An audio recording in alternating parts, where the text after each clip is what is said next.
All right, folks. Welcome to episode 8 of Initiative Syndicate presents um, a very heavily modified version of Dragon Heist.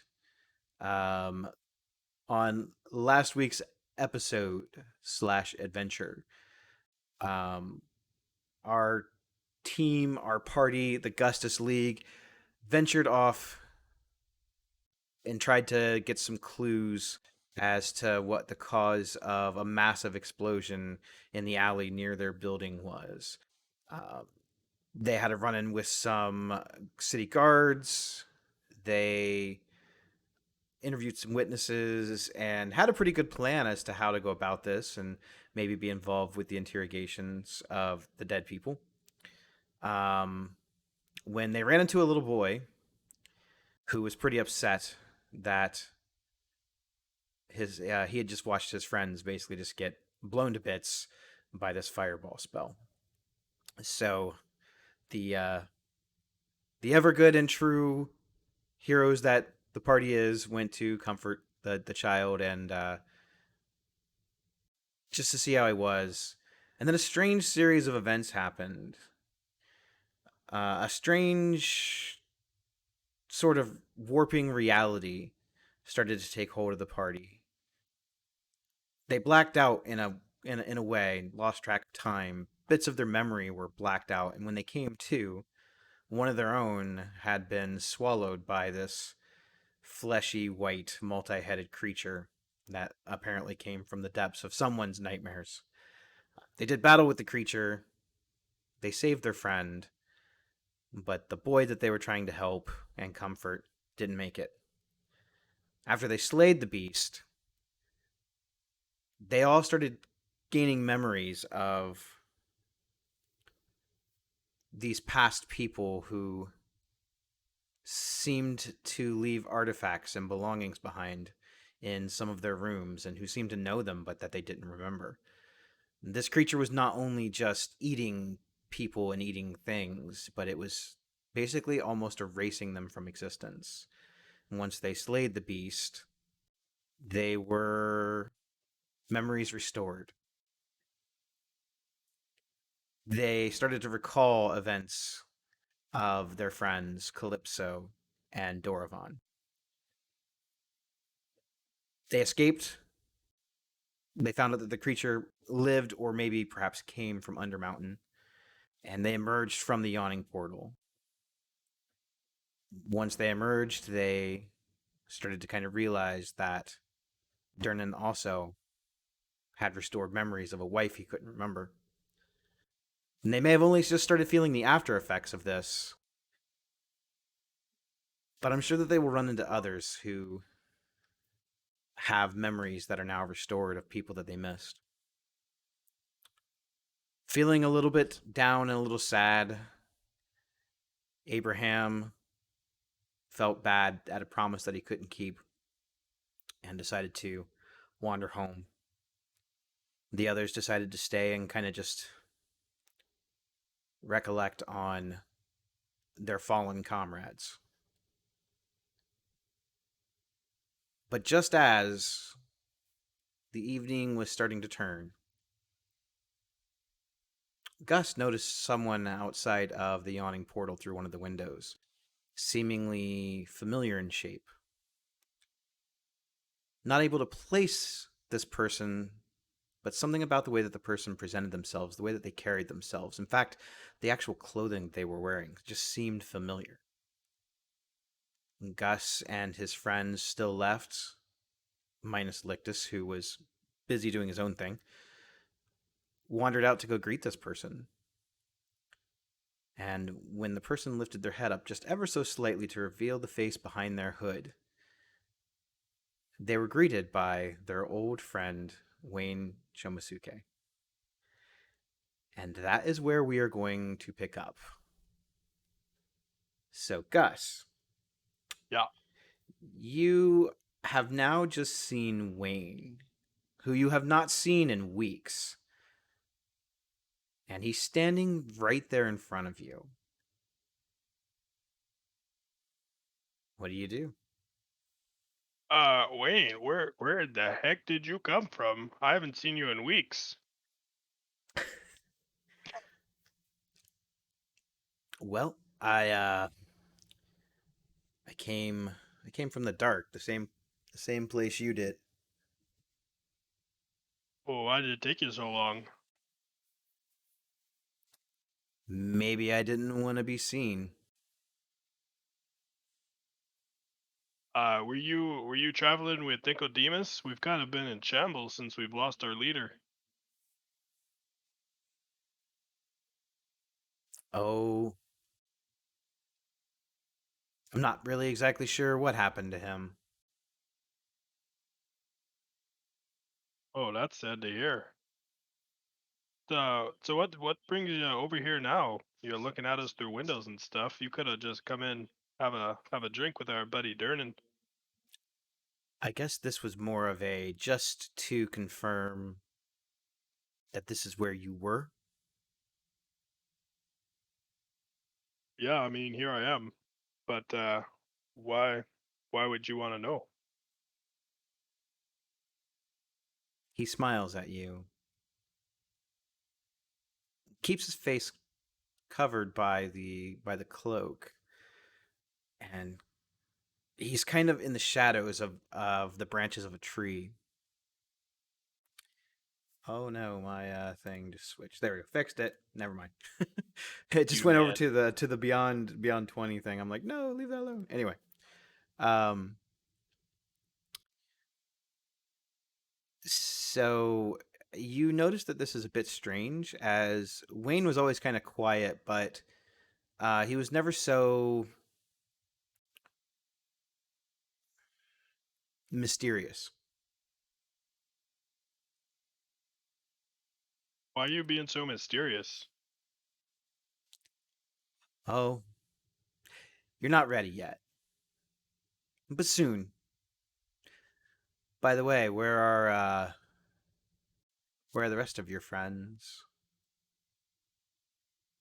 Oh, some of them taking a nap, some of them at the bar. You ever hear from Mercois or Ulzen? Yeah, I hear from a couple of them, but a couple of them like you, I don't know what the heck happened to. Mercois is nowhere to be found, or Nicodemus. Uh, yeah, it's kind of strange. We all kind of shot out in different directions, if you will. But I talked to a couple of the guys. Hmm. We kind of got each other's backs. So I take it that Ulzen and Lictus are still with you. Yeah, I think they see me as their leader now, since Nicodemus is gone. Oh, quite the promotion.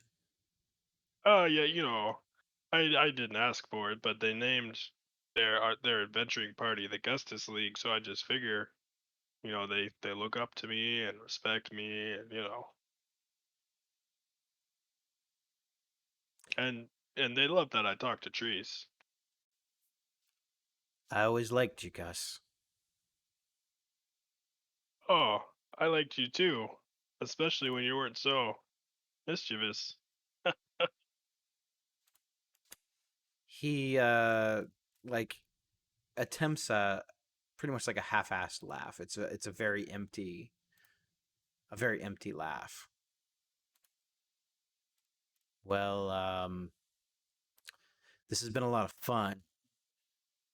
Hey, you don't look like you're having fun. Maybe maybe a bit of advice. Yeah. Oh yeah, sure.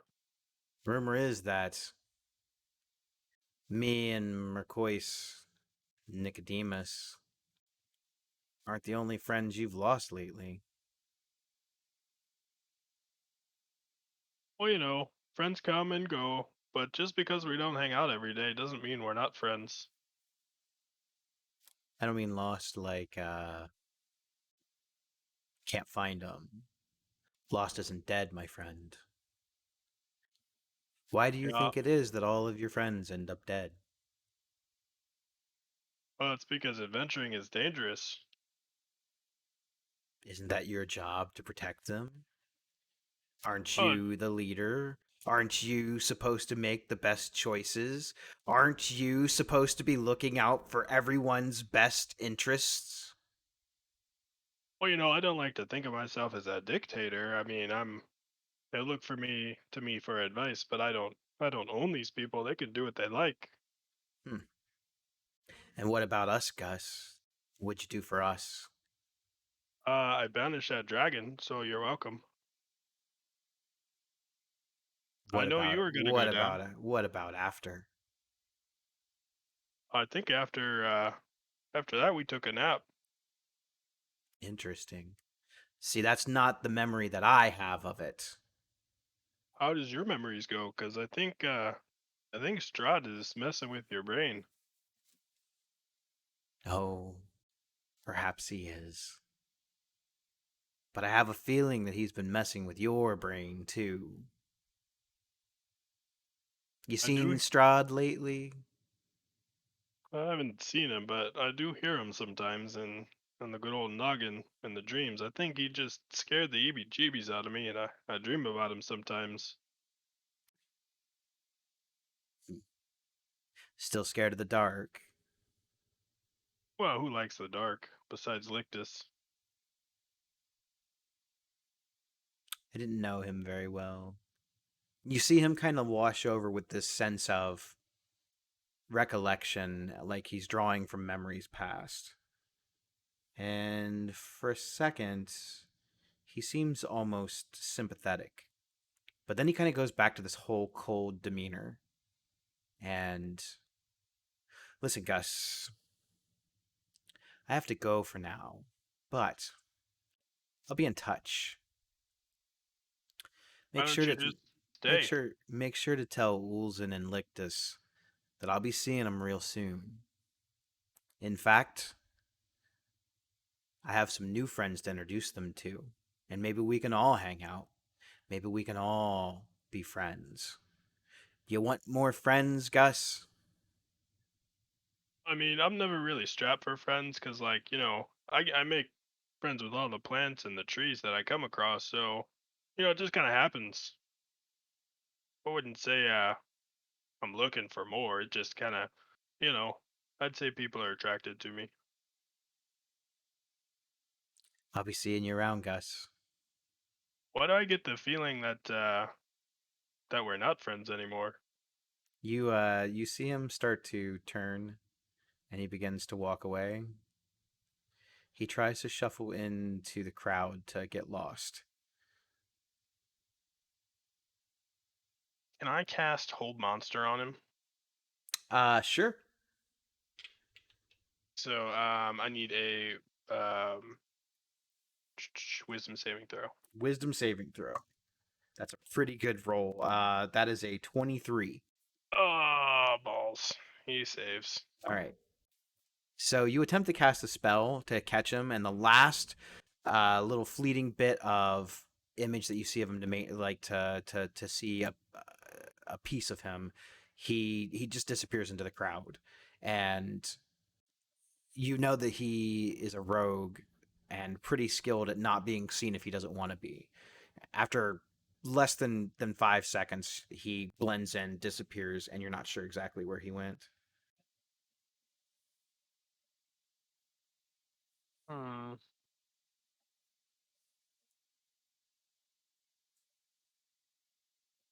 Would I after my Hold Monster fails, would I be able to um polymorph myself into an owl and see if I can track him from above? I believe owls have dark vision because it's late, right?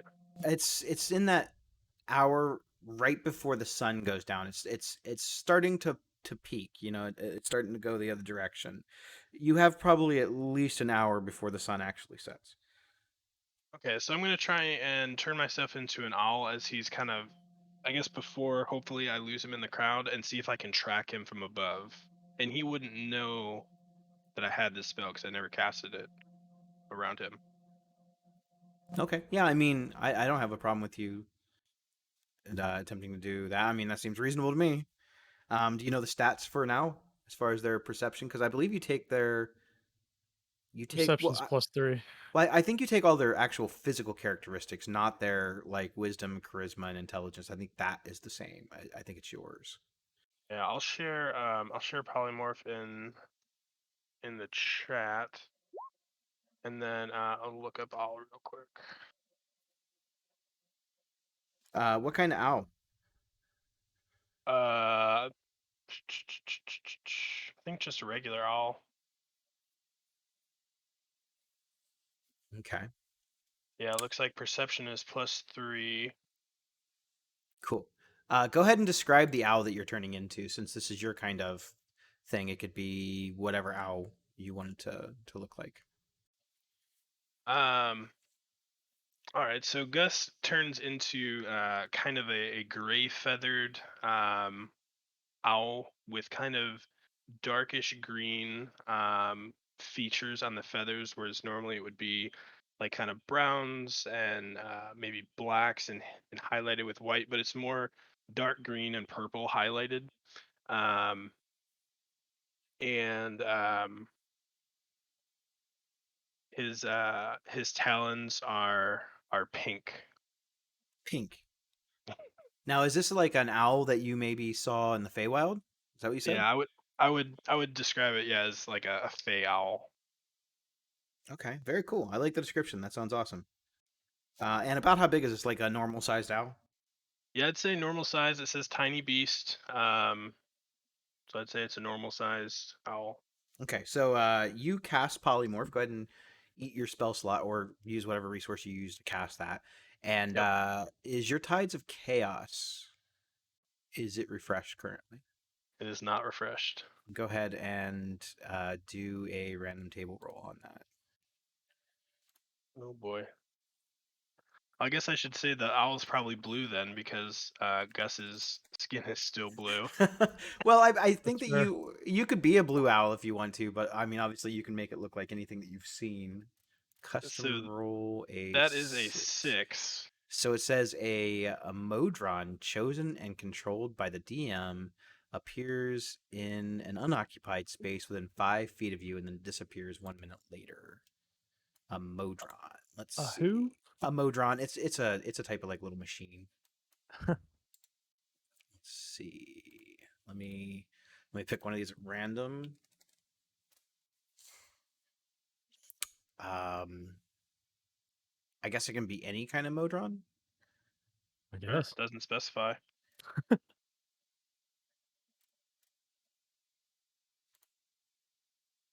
Hmm.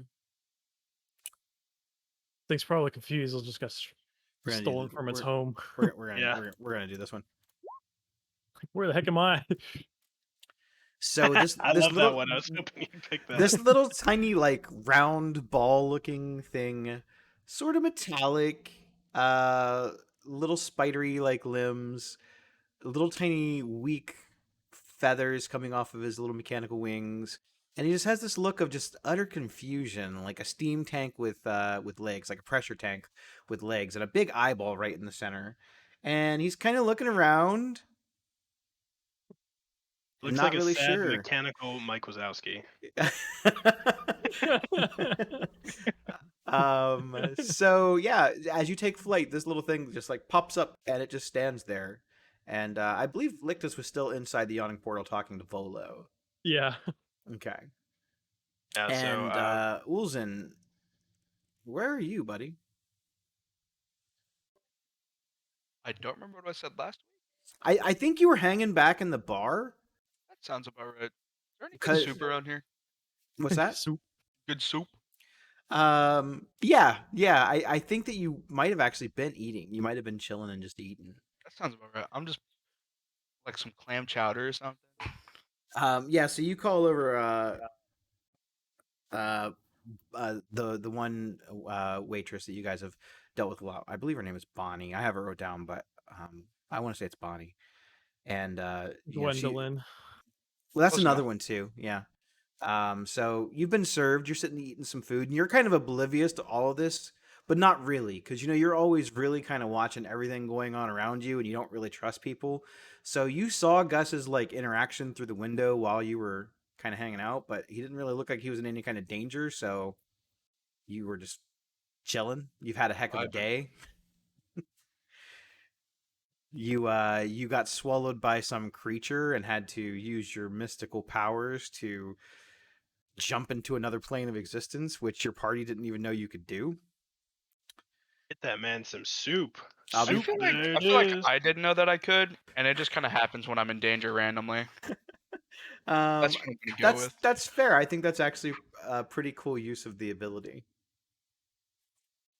And honestly, your DM didn't know that you could do it either. So, Surprise! Shut it!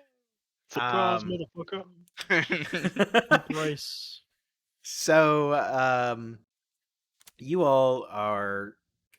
Gus is now flying around. You see him turn into an owl, and now you see this little like round monodrone sitting out there, looking just kind of confused and seemingly lost. And it just appeared out of nowhere. So, I don't think it does anything, does it? I think it just hangs out there. I don't think it. It says I- it disappears 1 minute later, so he's It's probably just only like a minute. Yeah, Yeah.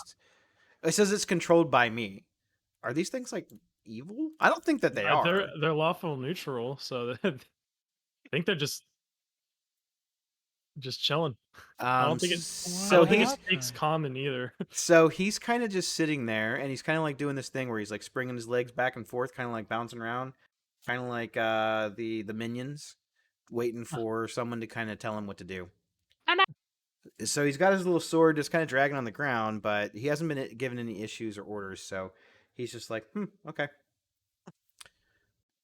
So Gus, you take flight as this owl, and you are looking in the you're flying in the general direction that that Wayne went. Go ahead and make a perception check, and I'm going to give you advantage from your vantage point. Nope. 21 and a 15. I will take the 21. So you do catch a glimpse of someone in a black cloak, just for a second, that looks similar to Wayne Shomasuke, and in fact, you're pretty sure it might be him. But since you can't see his face and you can't see the rest of his clothes, you're not entirely sure. I'm gonna stay It looks on like him. he's getting ready to dart into an alleyway. Can I kind of, I don't know, get ready to bank that way as well? Sure, yeah. So the alleyway is pretty narrow. Fortunately, you're a pretty small owl, so you're able to turn the corner into the alleyway pretty sharply. It is like kind of dark in the alleyway, but you have dark vision, so your owl eyes are kind of surveying the area, and Yes, what do your eyes see?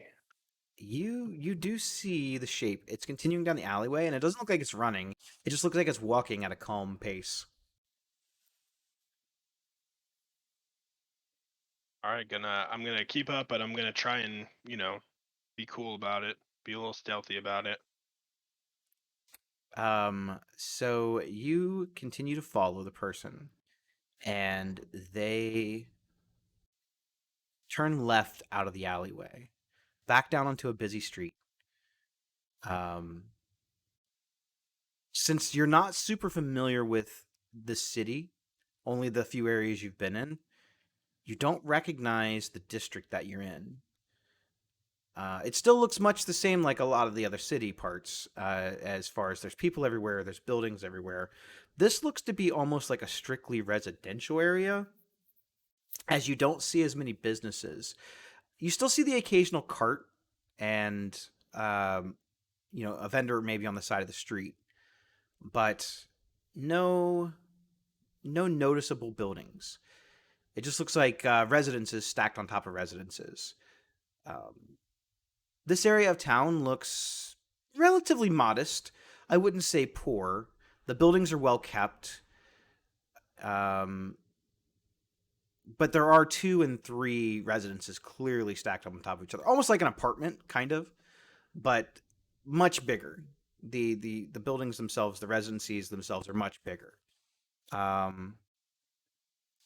You see him finally stop at one of the residences, maybe 30 or 40 feet out of the alley. And he stops at the door. And he looks like he's fumbling in his pockets for something. What do you do? Can I like post up, like either if there's more birds or owls around the area, can I post up by them, or just kind of on a nearby rooftop and just kind of trying to maintain sight on them? Yeah. Or if they're, do I see any noticeable like decent size windows to the house that I could peer into? You do notice that this particular residence, that at the front door that he's standing in, all of the windows have been blacked out intentionally, and it looks odd to you. It's not like curtains have been drawn or drapes have been drawn. It actually looks like some sort of soot or dirt has been caked over the large window in the front of the residence. Okay. Um, yeah, I'm gonna post up on a rooftop and just kind of watch the place. So maybe 15, 20 seconds after you find a nice little spot to try to blend in as best as you can. Make a stealth check, but with advantage because you don't believe that he knows you're there. Okay. Stealth is +3. Did I roll twice? 21. Okay, it's pretty solid. Um, so this person doesn't seem to break their stride or even seem like anything's wrong. They reach down into a little pouch from that's attached to their side, and they pull out what looks like to be a key.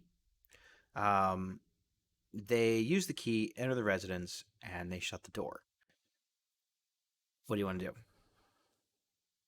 Can I do a good once over around the house to see if there are back doors or anyone in the backyard or anything? And then also looking for like maybe a house number and a street name or something like that, so I can figure out how to get back here.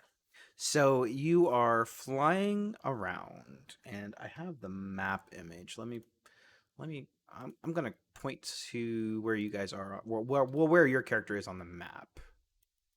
Let's Okay. see. So this is the map of Waterdeep. Let me drag you guys over there. And so let's see. The Yawning Portal is where you were.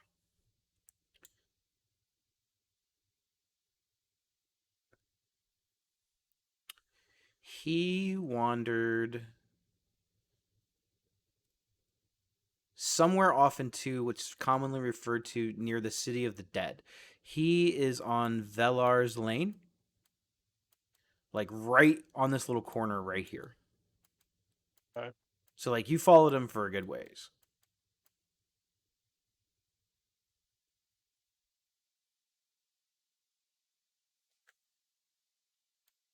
Okay. And where's the yawning portal on this map again? The Yawning Portal is right here.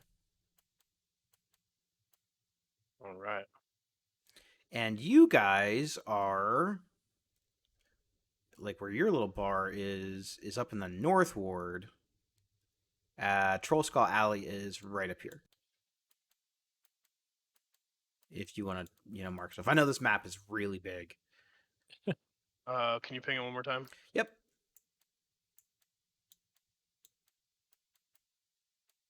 Cool. Okay. Lots of little markings there. It's like Excellent. a fucked up blueberry. Yeah. Okay, so you do a once over and you fly, just checking the perimeter. You notice that this particular residence doesn't seem to be separated. There aren't multiple entrances in. There's a front door and there is a back door. There are a couple of balconies, but where the other buildings in this general area seem to have, you know, um, balconies with doors that seem to be like front doors, like an apartment complex. This seems to be all one continual unit, like one big grand suite or something. But as you are flying, and this thing is like stacked next to another building, like it's all buildings and buildings. There's no yard, there's no grass. It is pretty much like an apartment. Um, you notice that all of the balcony windows, seem to be blacked out intentionally. And not by curtains, but by dirt or charcoal or soot or something. Okay. Um. All right. So polymorph lasts for an hour. So did it take me like 10 minutes to get here? 15 minutes? He moved at a pretty steady pace. I'd say that the entire journey did take about 15 minutes. Yeah. Okay. So I think I'm gonna post up for a little bit. Maybe see if I can post up on top of that house and like listen to see if anything I can hear anything. And So it looks like how close do you want to get to the house? I think I want to land on top of the roof. Okay. So as you are circling back to land on the roof, I need you to make me a wisdom saving throw. Oh boy. As the owl or as Gus? I believe your mental stats, so your charisma, your wisdom, and intelligence when you are in the shape of another animal, I believe that they stay the same. Mm-hmm. I'm looking at the polymorph spell here. Yeah, I think you're right. It just says that you gain its hit points. It's like physical characteristics. Yep. All right. Well, I'm gonna use my Tides of Chaos for advantage on this wisdom saving. Is a 15 and a 16. Okay. So you land, and as you land, your eyes and your vision sort of white out. You feel almost dizzy for just like a second as you're hit with this vision of that same pillar of fire coming down from the sky that you had in your dream a few weeks back, of the pillar of flame in the Feywild just swirling like a tornado, and it being completely encompassed from the sky to the ground in bats. You shake off the vision after a few seconds, but it definitely upsets you. And then your vision goes back to normal. Oh, there's some evil in this house. Okay. Um, so starting to get the vibe. I'm gonna stay there for like a couple minutes, do a good listen, see if I can hear him talking to anyone or get a count of how many people in the house or if he's instructing something, worshiping someone, and then I'm gonna start jutting back to the yawning portal. So you make a pretty good listen. Make a perception check. You have advantage being an owl. Yep. Yep. Yep. Purple.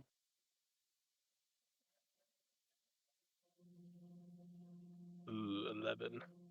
So you are able to hear voices coming up through the chimney, but you recognize Wayne's pretty much immediately. You hear at least three other voices.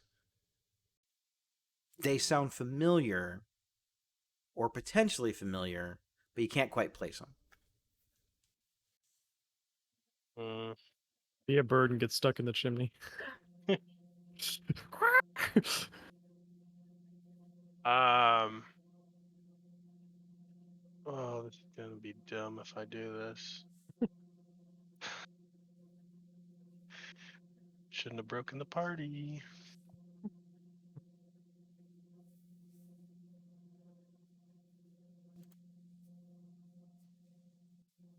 How big's the chimney? The chimney is. I mean, it's a pretty good size. You could definitely fit yourself in there. Oh shit. Sorry, that's my thing. It's squeaking.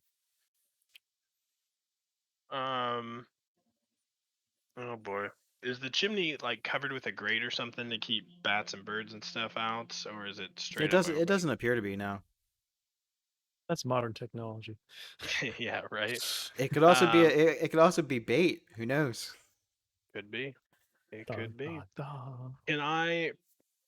So I was just on the roof before. Can I perch up, like actually on the chimney stack, and see if I get a clear read on some of these voices? Absolutely.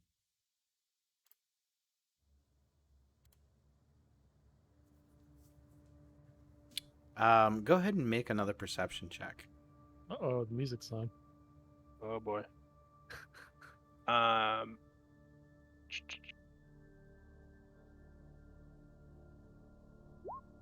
So 16 and a 13. 16. Some of the voices now seem to be. They're getting louder. One of the voices seems to be the loudest. Is it That Wayne's? that no, it's not Wayne's. This voice seems to be like someone who is. You kind of detect that this person's almost like yelling at the rest of the group. It definitely seems familiar, but it seems different. You can't quite place it because you do sense and you can detect like a hint of familiarity of a voice you've heard before, but there's just like something just a little bit different about it, and it makes you kind of doubt that you're hearing it. Okay. So at this point, it's probably been about a half hour. I'd So say. I'm going to start kind of fluttering up quietly, get a decent amount of height off of the building, and then start flying back to the yawning portal. Okay. So, as you take flight to head back, I need you to make one more wisdom saving throw. Uh-oh. That is a 6.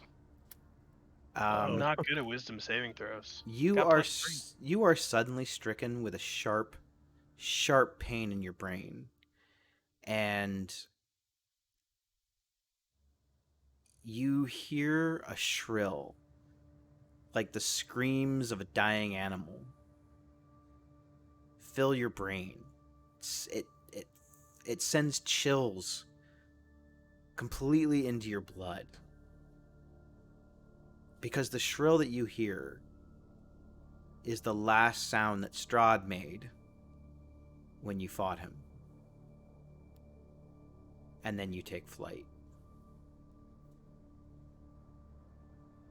Jesus.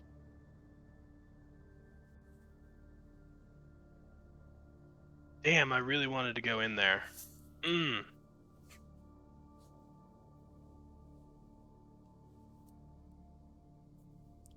So you head back to the portal using the last bit of time left on your polymorph, and Yeah.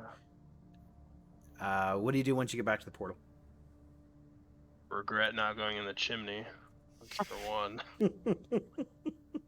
God, I had kind of a plan, but since I didn't know it was down there, it could have gone bad. But I was gonna go in the chimney, go all the way down, look at everyone, and then use my dimension door and extend the distance with my sorcery points, teleport 1,000 feet. I was gonna do that. I was so close, but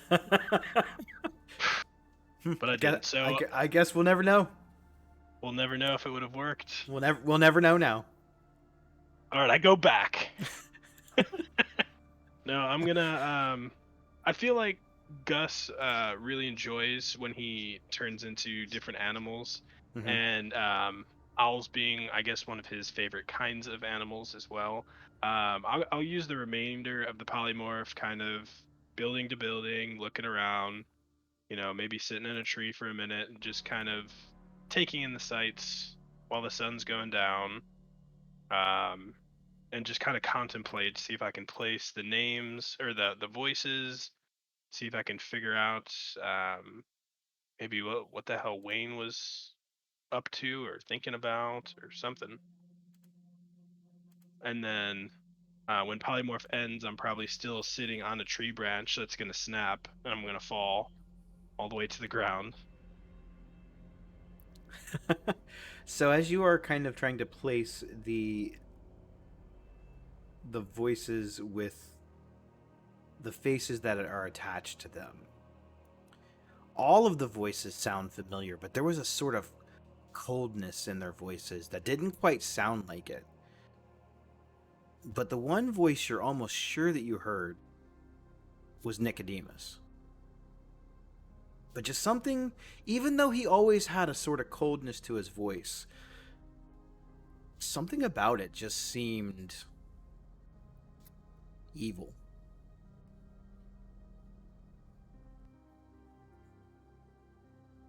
His All was the right. voice that you heard yelling.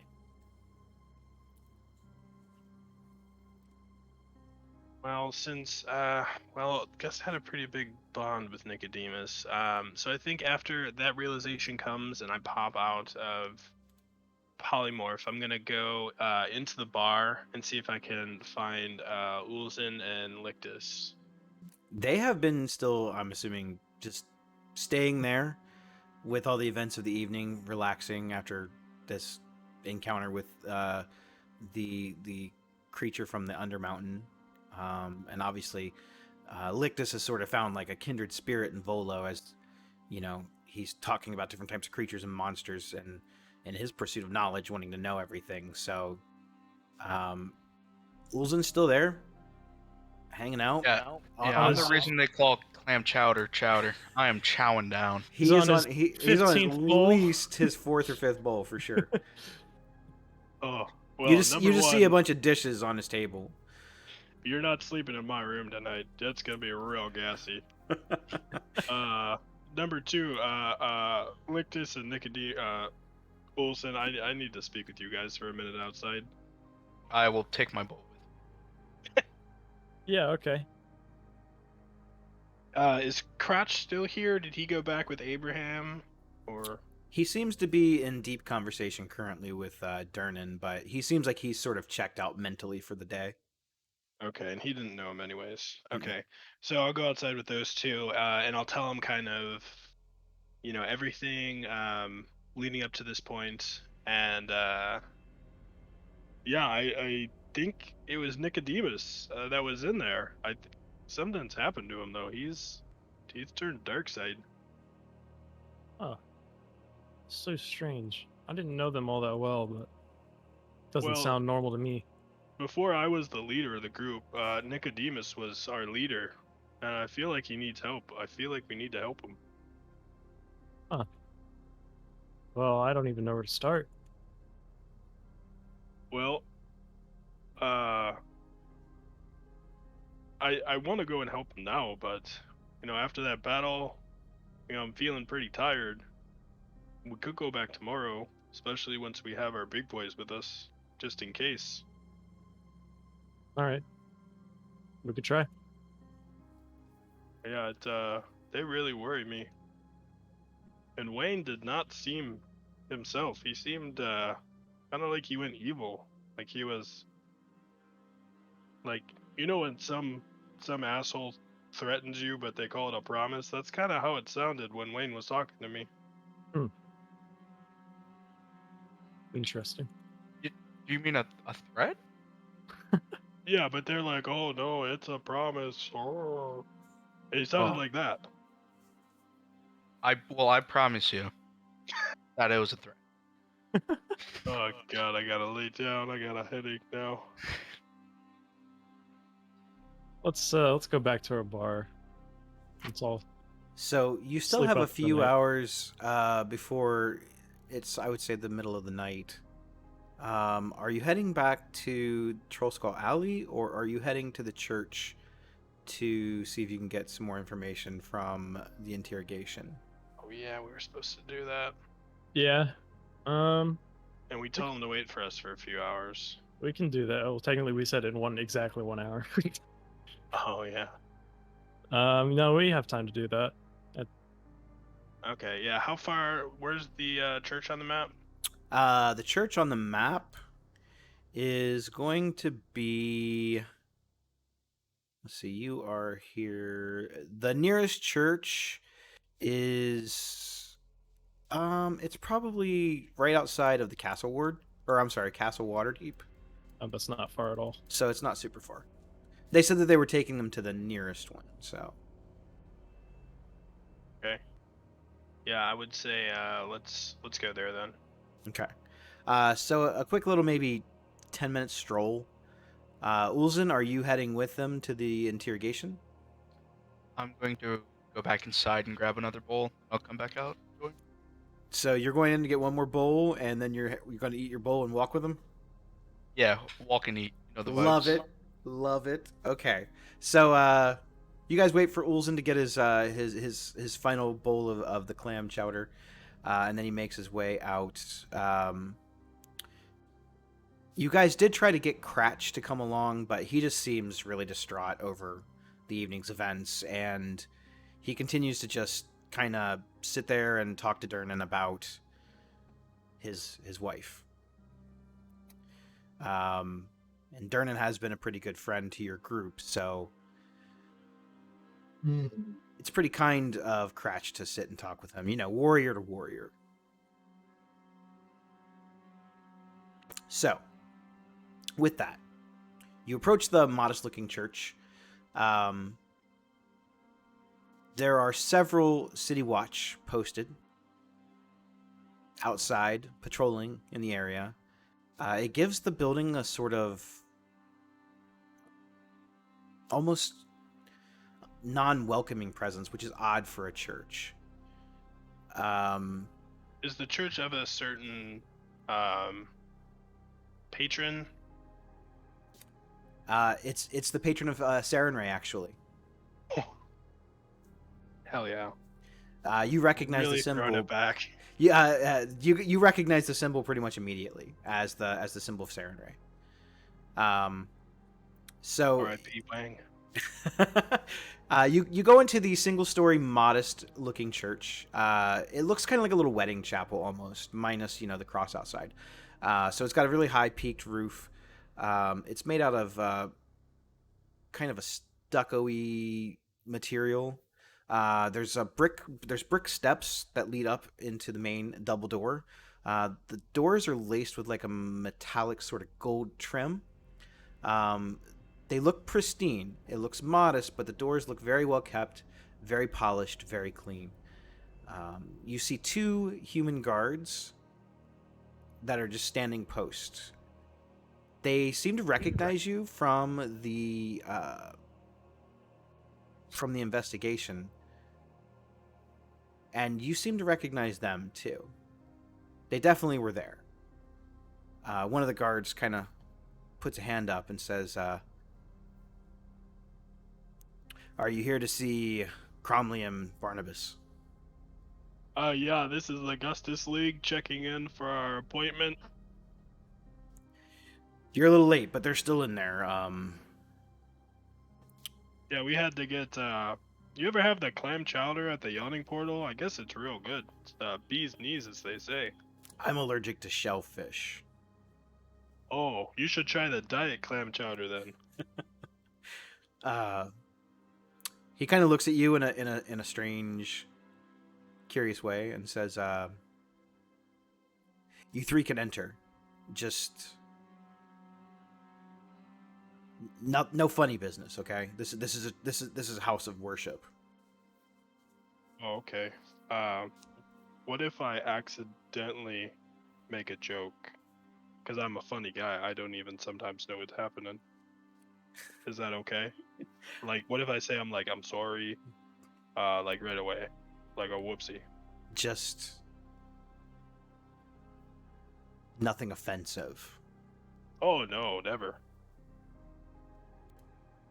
So, it looks like as the doors open, There's several like makeshift cots and beds that kind of line the big open chapel area, and there's a few different clerics in here performing gentle repose and spells on the bodies to keep them from decomposing.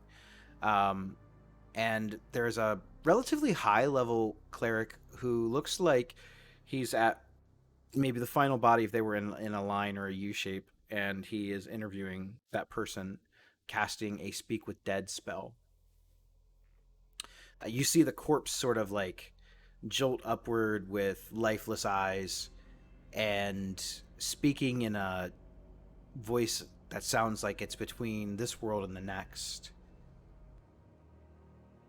Cromley and Barnabas are there performing the interrogation. They see you approach, and they kind of give you a nod like it's okay to come on over.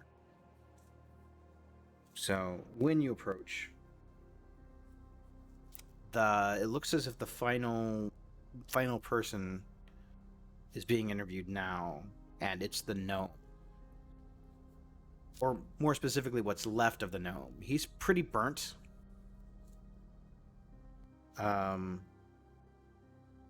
They ask him the general questions that you would ask in a live witness, and they start with, I'm not going to go through the whole interview process because that'll be annoying. Not only playing the NPC and then 2 other NPCs, but a dead person too. So I will just give you the cliff notes of what you guys learn. His name is Dalakar. He was in the employment of Lord Neverember. Earlier today, he had the Stone of Galore in his possession. He was bringing it to the Gustus League.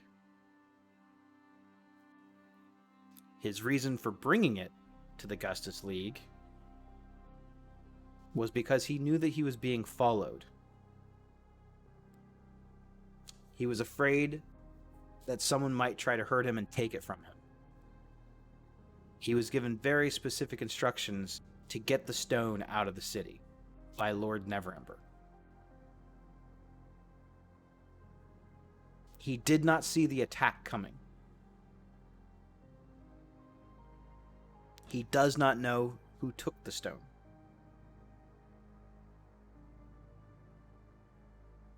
But he does know that the attack happened to get the stone.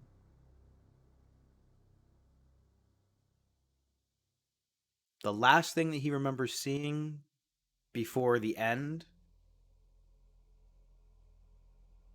was a creature that he said fit a very similar description to one of the witnesses at the scene that seemed more like a puppet than a man. And the only reason that he noticed this was because the sun, just ever so slightly, caught a gleam from the roof off of one of the metallic gears on this creature.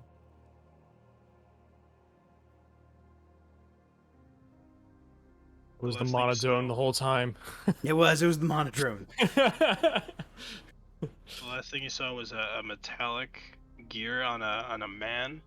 It was the description that he gave was that something or someone on the roof with a sort of puppet-like appearance and gesturing, something about them, something gleamed, maybe a gear or a piece of metal off of one of their joints or something, is what caught his eye in the sun.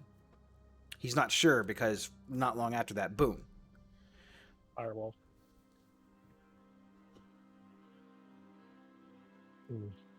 Well, Cromley, I think that we've gotten about all we can from this witness for now.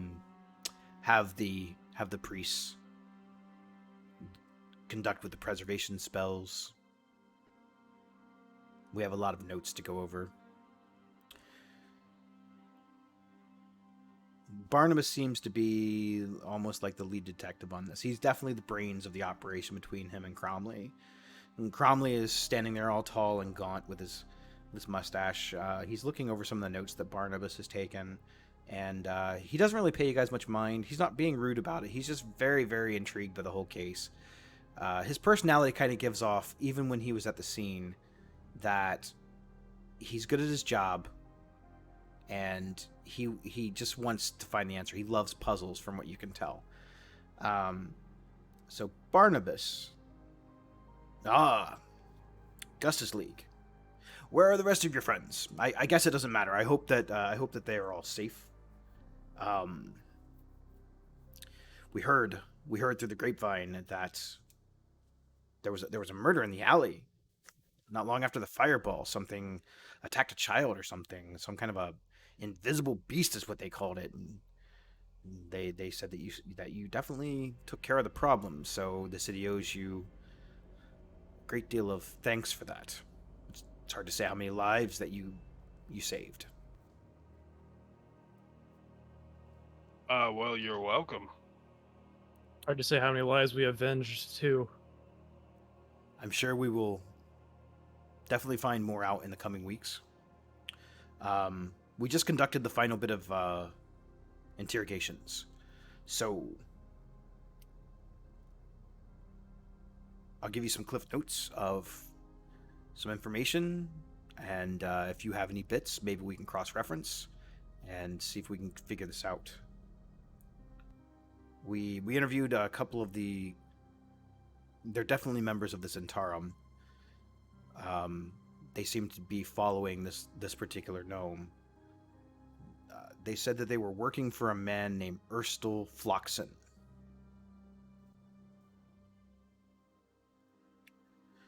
Apparently, Erstal Floxen was hired by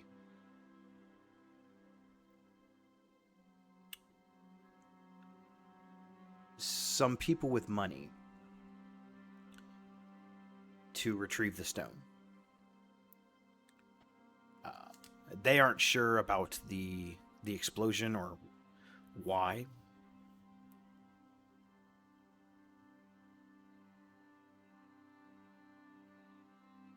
And refresh my memory, what did this stone do? Why was it so important? I think it's a key to like a vault, or supposedly a key to like a vault worth like a a lot of money. Yeah, Yeah, like the city's unfathomable riches amounts or of whatever. money. Yeah. I mean, it's rumor, right? It's just rumor. It's been rumor for a long time that somewhere within the city limits there is a vault. They refer to it as the Vault of Dragons, which is a clever name because I know you aren't from here. But gold coins in the city are oftentimes referred to as dragons. It's probably because of the gold dragon emblem that is on them. Supposedly, Lord Neverember, who I've met the man. He's a fantastic human. I just can't see him doing anything illegal or shady. But he supposedly embezzled a lot of money while he was on the Lord's Council and hid it somewhere in this magical this stone, according to rumors, is the only key. Now, we've asked him about it. He seems to have no recollection. We've used spells to detect if he was telling the truth, and he genuinely seems to not remember. If he ever did, he doesn't now.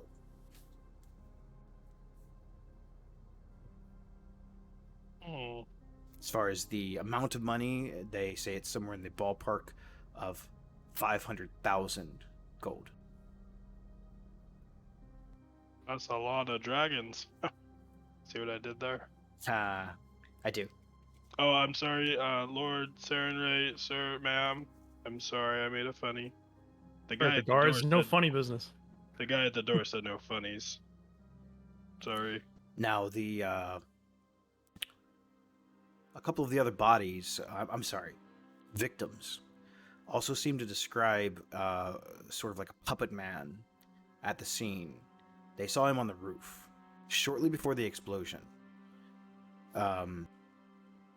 Based off of the description, it sounds like a Nimbleweight.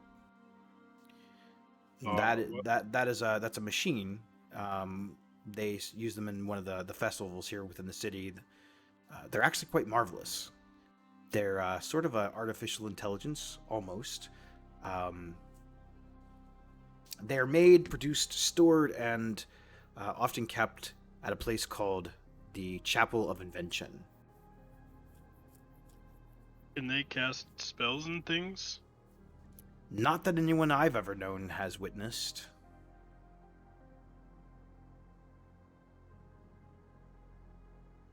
But as far as info,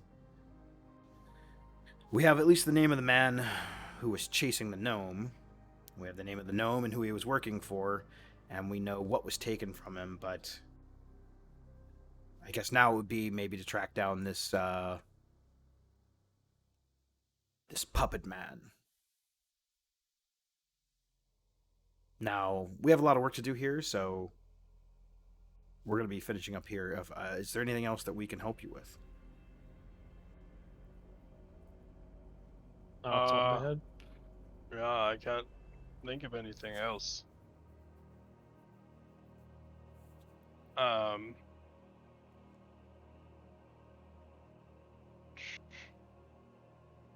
Can I do like a I don't know what kind of check it would be, but like a recall check, like to kind of search my memory a little bit and to see if maybe when I'm glancing through the crowd when all this happened, if I saw like anyone that may have represented Wayne or Nicodemus or Mercois or any of those guys, like glance over him before, didn't place it. I'm gonna say no. I'm gonna say no that you didn't. It was still pretty early in the day. There was a lot going on. No, I would say no. You don't recall that. You can't say that they weren't there, but you definitely don't recall if they were. Okay. I'm gonna ask again where they store these robots. The Chapel of Invention, I believe, is the name of the place. Let me confirm. Let me confirm that. I know it's something of invention. I think it's the Chapel of Invention. My next question will be where that is, like in the city. So, okay, let's see. Just so you don't close it off in your notes and have to go all the way back. And I'll be like, why? Why do you ask me things? I don't like it when you ask me things. I'm sorry. It is called the House of Inspired Hands. Well, that wasn't even close. That was totally close.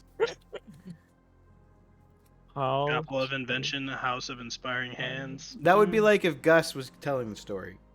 Inspired or inspiring? Inspired, as in past tense. And then what award is it in? Let's see. It is in...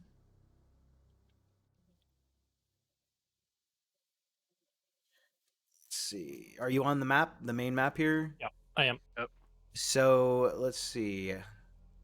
It's going to be, if you look directly west, way far west on the map from Troll Skull Alley, it's going to be at the far west end in the C ward. I'm pinging the map. Yep. All right. We'll have to... The little guy there. So it's a good bit away. Yeah. So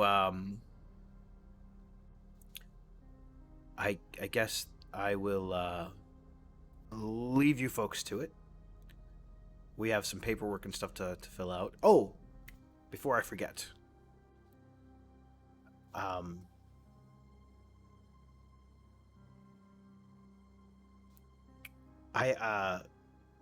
We found this near where the boy was last seen. And he reaches into his pocket and he pulls out that same gold chain necklace with the little red beads on it. Oh, okay. We believe that this was the thing that was used to cause the explosion. This is a necklace of fireballs. May I have it? Does anyone else I'm sorry, it's evidence. Oh. But Can I see it? That may explain why the Nimble White was able to make an explosion like that.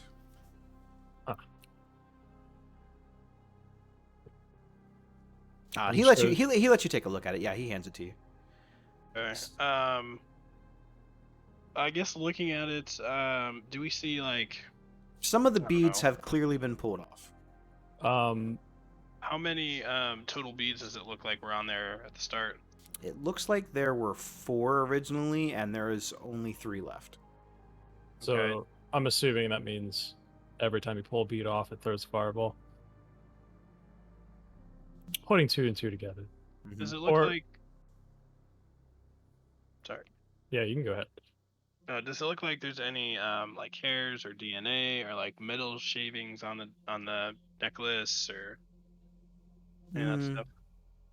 The clasp on it seems broken, but nothing other than that seems to stand out. How rare is this item? Let's see. On terms of how easily it is to get it in a city like this.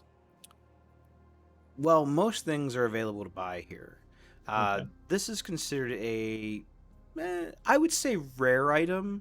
Not amazingly rare, but it's not something that you're just going to go into any pawn shop and buy. Okay. Saying if it's more on the rare side, it could narrow our options of where they can get it. But if it's not crazy rare, then not too much, because it is a pretty big city. So I think if we had that necklace, it could really help with our investigations into bringing justice to the people. We have to use it for the investigation. I'm sorry. We're going to try and do some magical tests on it to see if we can recall the last person to use it. Oh, I didn't know you could do something like that. Magic is a pretty wonderful thing. They've made some pretty great advances in it. Oh boy. Ever so advancing. Well, when you're done doing your tests on it, we'll take it off your hands. Make sure it doesn't get in the wrong hands. That could be a possibility. And I'll glance over at Lictus when I say the wrong hands. His fireball. Well, he was the one who's like, launched the fireball at my friends. Yeah. Okay, so with that, they go back to their things. They bid you a good night, and even Tromley seems to kind of give you a nod of respect, knowing that while he doesn't usually like any sort of vigilantism, he seems to be respectful of the fact that you guys get things done with relatively little damage. Yeah. I take it that you guys are heading back to home. Yeah, what time is it? Yeah, I think so. Respectively. You guys have spent about another hour in this area just talking to the 2 guys. So I would say that it is probably, in real world terms, 8, 9 o'clock at night.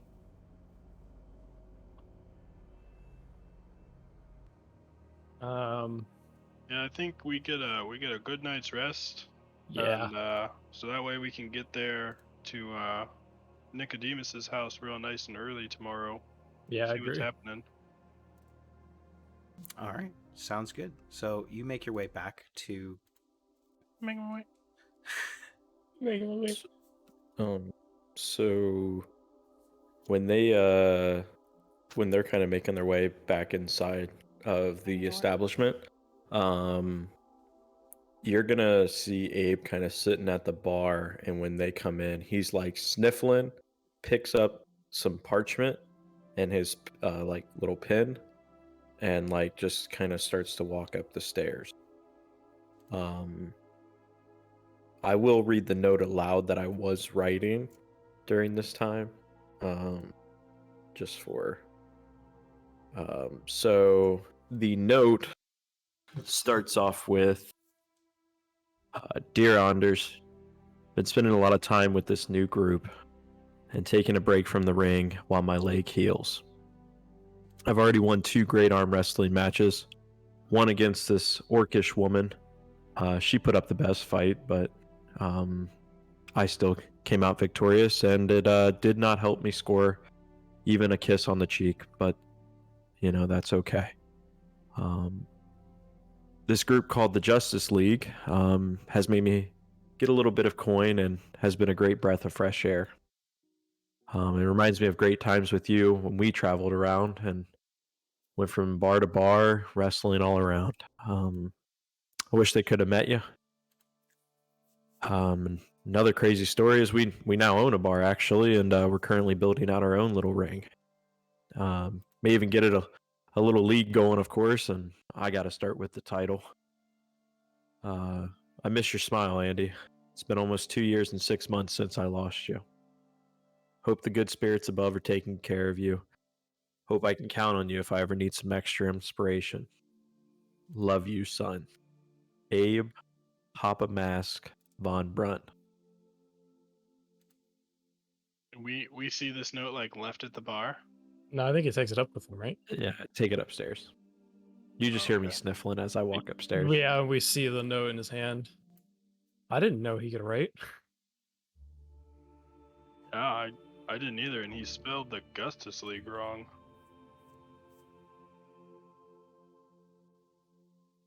I think he needs his space right now. It's best to let him get a good night. I'm gonna water my plants and then get a good night as well. Yeah, maybe we'll all chip up in the morning. We'll see. Do you think if I got up like extra early and I bought him like a plant, you think that would help him? I think that's something that would make you happier. I try and go something more Abe styled than a plant. What if it's like a Venus flytrap? You could try. Okay. Comes back with the plant from that one. What is it? It's that one movie where like the plant Oh, eats people. Little Shop of Horrors. Yes, Little Shop of Horrors. That is one of my all-time favorite movies. That's so good. I forgot Gus still has a duck beard with feathers. He does, and he's That will blue. explode, and I'm blue, and the feather beard will explode if I sneeze. Yes. Yep.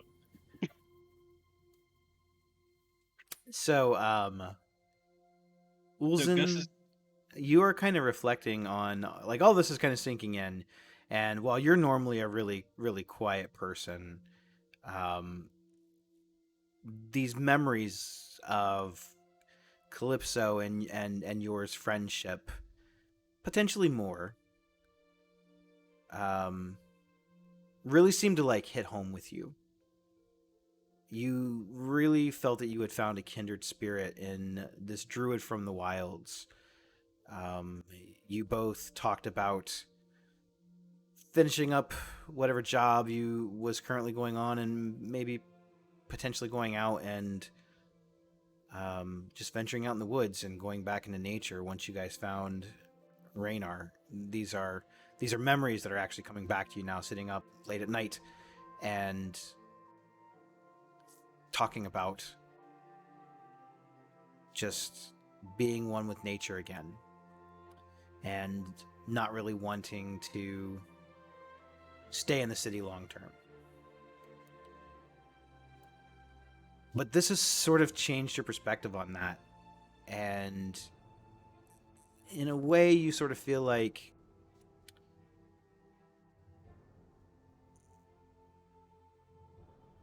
maybe you can still do some good in the world, and maybe the entire world isn't so bad. But deep down, your heart will always belong in the wild.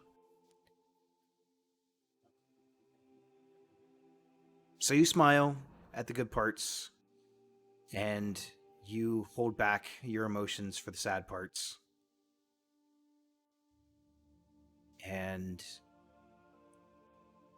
you just feel like resting, much like the rest of everyone.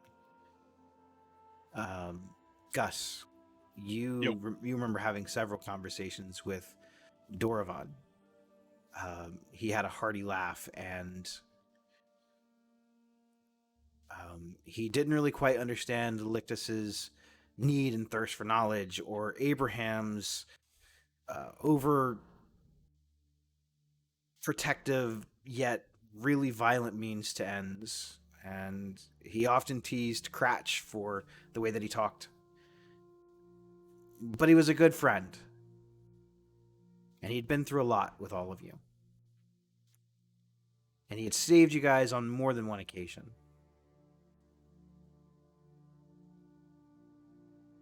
I miss that guy. Yeah, me too. So with sadness in your hearts, memories restored, if there's nothing else, we'll go ahead and do a long rest. Um, just with everything that's been going on lately, I'd like to set an alarm spell just in the downstairs lobby. Assuming everybody has their own rooms to sleep in. Yeah, there's plenty of rooms. Okay. Just because everything's been going on, and I want to make sure we're not going to be snuck up on. So, I'll set the alarm for anybody that's not in the Augustus League. Okay. Because I can designate creatures. Yeah, it says I can designate creatures that aren't. Or I can. They can't. Yeah, you can designate creatures that won't set off the alarm. So yeah, anybody that's not in Augustus League. It just lasts through the long rest. So. Okay. It's 20 feet, so I'll just put it 20-foot cube. So I'll just put it like in front of the door, and then a 20-foot cube in the lobby. Okay. So Lictus takes some extra precautions to look over the group for the rest of the night, while you guys all sink in with your thoughts, memories, and all of the information about Wayne and Nicodemus back all of a sudden, and just the events of the past 24 hours have been a lot. But the moon rises, and you all find your comfort and your rest when you're ready. But go ahead and give everybody a long rest. I'm gonna say Gustus's normal thing where he casts the mage armor on himself and extends it with sorcery points that I still have left, and then he's gonna try and get up pretty early before everyone else, hopefully. Okay. I'm usually already up because elves don't need as much sleep as an gnome. But I'm usually just reading my room. Normal things. Does my Tides of Chaos refresh with a long Yes, it does. sleep? Okay, so I don't have to worry about that. Cool. Yeah, go ahead. So,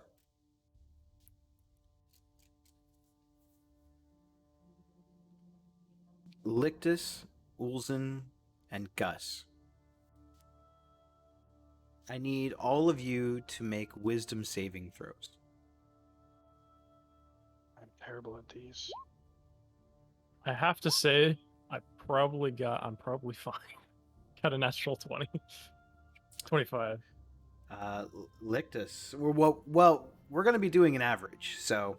Oh, okay. So you got a 25, and Gus got a 5. Ulzen, what'd you get on your wisdom saving throw? I got a 13. 13. So that's going to put you guys somewhere right around... Okay. Did Abe go? I didn't ask him to. Oh, never mind. Some These point... dice are starting to kill me on this website. I'll tell you. At some point 14. in the middle of the night, not long after, the three of you, unknown to each other, begin to dream of Barovia. You dream of the fog and it enveloping everything that you see as far as you can see, blotting out the sun. You remember the gray atmosphere, how all of the people looked lifeless but still alive.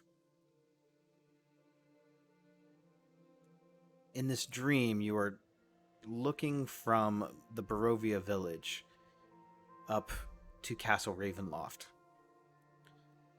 A bolt of lightning flashes across the sky, illuminating the castle in the dark. And you swear, for just the slightest second, perched atop one of the tallest pillars, you see a black cloak flowing, and the shape of Strahd looking down at you from miles away. And while it would be impossible to actually discern that, you definitely feel it. These yellow eyes seem to form above the castle. And they're Strahd's eyes, and they're looking at all three of you with hatred.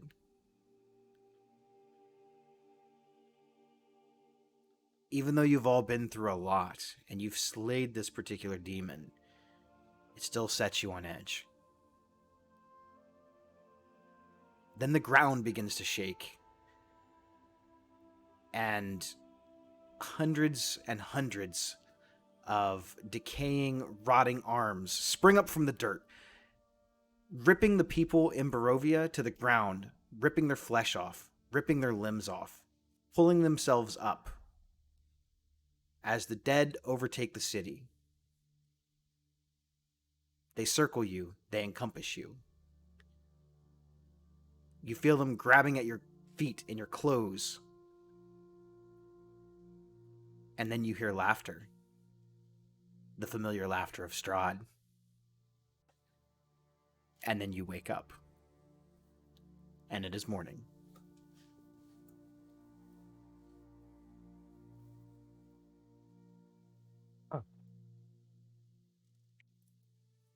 So I'd like to Change your kinda get sheets? You want to change your get sheets up right now? away, change the sheets. Get maybe go out and get a new moss-covered bed topper. Yeah, and I'd like to just not being super loud or anything, but just kind of walk outside. Kind of see some nature. And then start making my way to the plant shop. Okay, yeah, so you head out to go talk to Fala and get some plants.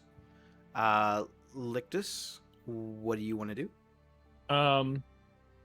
With the downtime, assuming that at least most of the group still sleep, I'm gonna pull out that book that I bought the other day on Okay. the illithids Okay.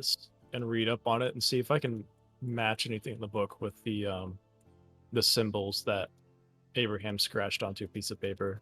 Okay, so you're going to spend some time doing some research on the Yeah. illithid. Okay. Ulzin, you're usually the first one up, so what would you like to do with this free time? Yeah,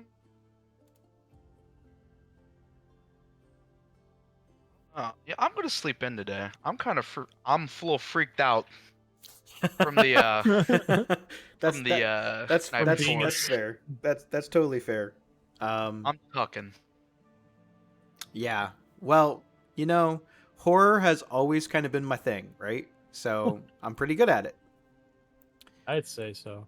It's like, horror without like things just jumping at you going rawr, because that's easy. Anybody can do that. So Ulzin's wiped. Abraham, you had thoughts of your son on your mind all night, but other than that, you got a good rest. Oh, no rest. No rest. Abraham is pretty much taking the sadness and depression and all those emotions and using it to fuel them. Okay. Using it to fuel a blood-like rage. He spends the whole night just sitting there sharpening his axe. It's something he's really never done before. Did you use any of your hit dice to regain hit points? I will have to adjust because I just hit it. But I'm at 62. So. Okay. But yeah, no, he is sitting there just sharpening his axe. All right. I am going to yeah. give you 1 level of exhaustion. Mm-hmm. But you can recover any of the hit points that you spent from your hit dice. Okay. So you guys kind of hear him in there scraping on his blade. He seems very focused, very quiet. A short while later, not too much longer, Gus comes back. He's carrying more than just one plant. He seems to have a whole armful of plants, much like he does every time he goes there. And he is sporting his very awesome little hat with big floppy hat, like a sun hat with the I believe it was a sunflower in it. Yep. And then still sporting the duck beard and blue skin. Yes. And there's three main plants as opposed to all the little smaller ones. There's three kind of distinct big ones. Okay. So I will let you have at it. Right now the day is yours currently, so So the three bigger plants, I'm gonna kind of set them on the bar. Two of them are a little bit brighter of colors, greens and pinks and kind of blues in the flowers with white pits. And you look in the pot where you could see like the name of the plant, and the first one says Daravan and the next one Calypso. And then the other plant that he has is, I don't know if there's a plant to describe Abe, but that's the one that he picked out, and it has the name Andy in that one. It's maybe a little bit darker and like more grays. So you kind of picked this desert plant, one that's usually native to a desert. It's not quite a cactus, but it has some. It does have some needles coming off of the leaves. It's got big blooms coming out of it because Gus is a flower guy. But instead of the blooms being real bright and vivid colors, they almost seem sort of washed out, and like the whites on it seem kind of grayed, like a light gray. It's not all the way fully mature, and from what you understand, this leafy, spiny, flowery plant will eventually have black blossoms on it. For whatever reason, this one just seemed to speak the most to you. Okay, and I'm gonna set that one where Abraham was sitting with his note last night, just kind of in that area. And the other two, kind of just front face on the bar, so everyone can kind of see, and kind of create a space where we could, talk to our friends there.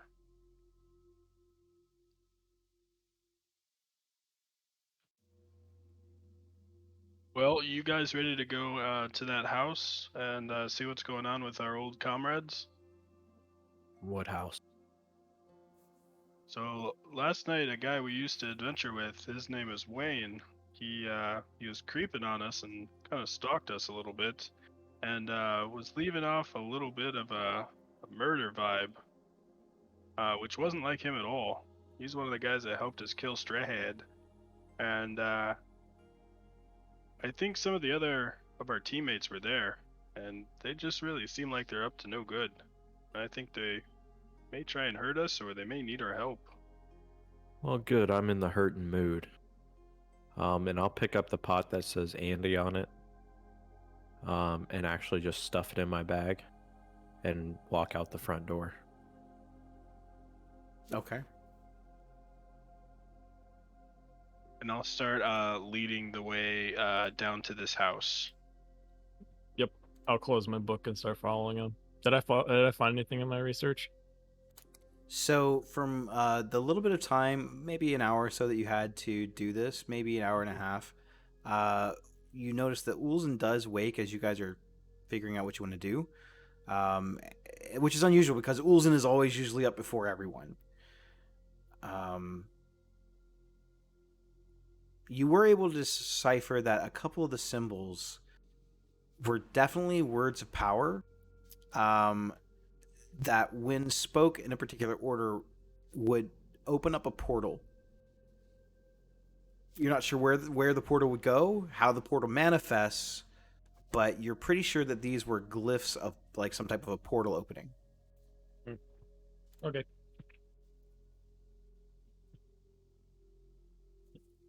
Yeah. Good to know. I'm just So, gonna keep this to myself for now until we get back onto that topic. okay. So where is the group heading? I'm gonna follow to where they're leading. So Abraham is already out the front door. He's not sure exactly where you're going, but you can tell that he is in the mood for killing. Yeah, I'm gonna hopefully follow him up pretty quick and start leading the way to Wayne's house. Okay. So Ulzen, are you heading with the group? Yes. Okay. I'm also taking Benjamin this time. Last time he left at the house. Okay. So you guys quickly grab your gear, and I'm sorry, not Nicodemus. Gus leads the way. It's a pretty good little jaunt. You you start traveling south down through the North Ward, and past the market. You're just starting to cross over where the Castle Ward and the City of the Dead are sort of like at an intersection. When you hear a crack of thunder,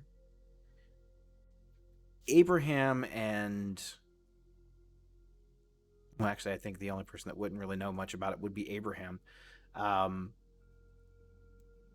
He just thinks a storm might be coming. The crack of thunder, though, is soon followed by a bolt of lightning. Lictus, Gus, and Ulzen. This is eerily familiar to the bolt of lightning and the crack of thunder that you heard in your dream last night. And again, none of you know that all of you had the same dream. But you all kind of shudder. Yeah. At this very familiarity. And you stop moving just for a second.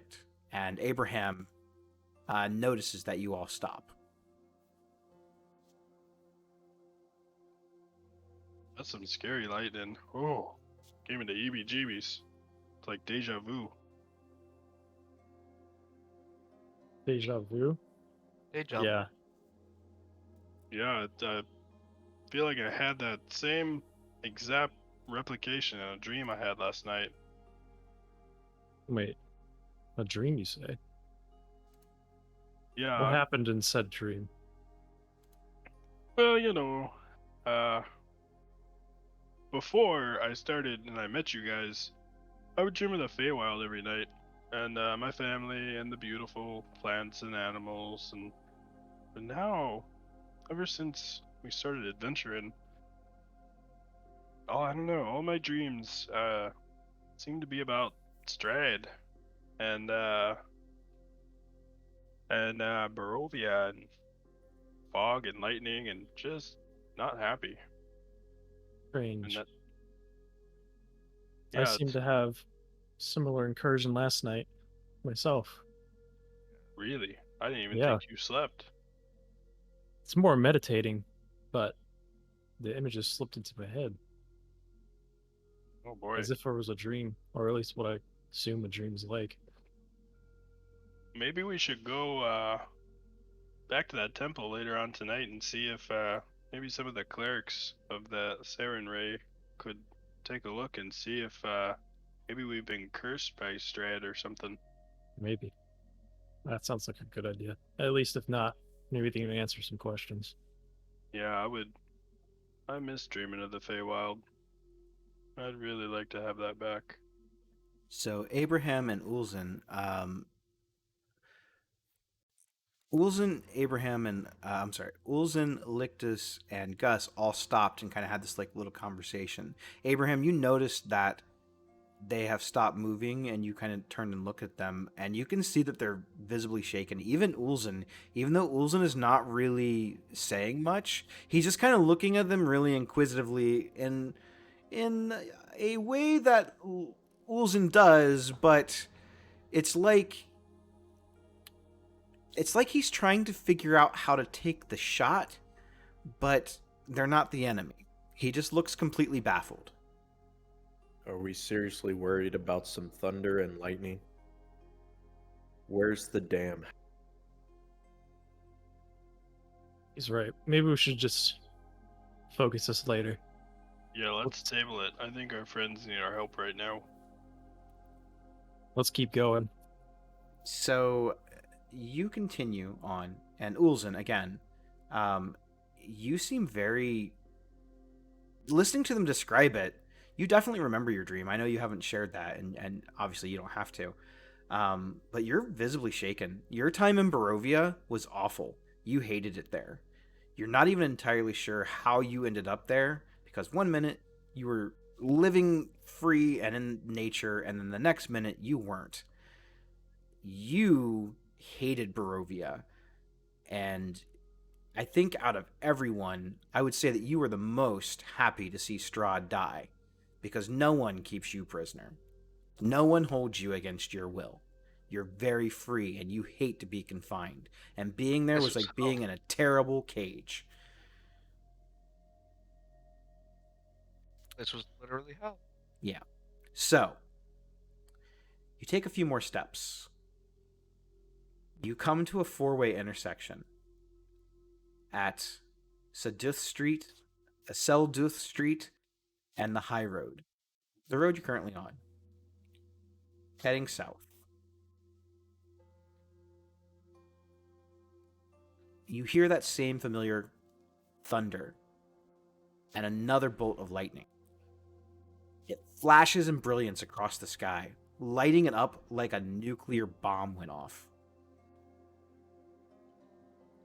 You see a storm cloud unnaturally start to form right in the middle of the sky. It begins to swirl.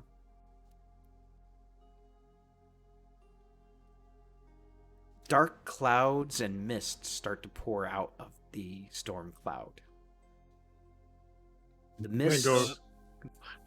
mists pour out from the sky, blotting out the sun, making it seem like you're in Barovia again. Very similar. I'm gonna go over to Abraham. I'm gonna poke him, like point up the sky. I'm like, "You seeing this?" Abraham definitely sees it. There's no way that he could not see this. Okay. And at Just first, making sure I'm not seeing things. his perception is it's just a storm.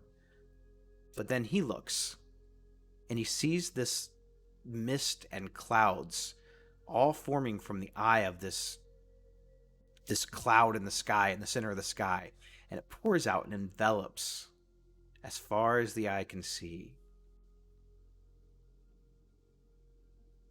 Can we tell that this isn't natural? Is this magic driven, or? You have been alive a long time, and you've never seen a storm form like that. Usually it rolls in. This seemed to just appear, manifest. And when I say mist, it's mist. It's not just storm clouds. It's like the mist in Barovia. And it starts to fill the sky, just like Barovia. It pours down, almost like you guys are in a bubble. As far as you can see, clear to the edge of the city limits and the walls, it fills you guys in like you guys are in some kind of a dome. And then the fog starts to pour into the streets, blocking view of most of the buildings, only the rooftops. The mist forms around you in a giant circle at this intersection, and it halts you. Because you know what this mist is, and you know what happens when you try to wander through it. From behind you, it seems as though most of the citizens have taken notice of this as well. They freak out They scream, they holler, they start running into buildings, anywhere that they can get off of the street.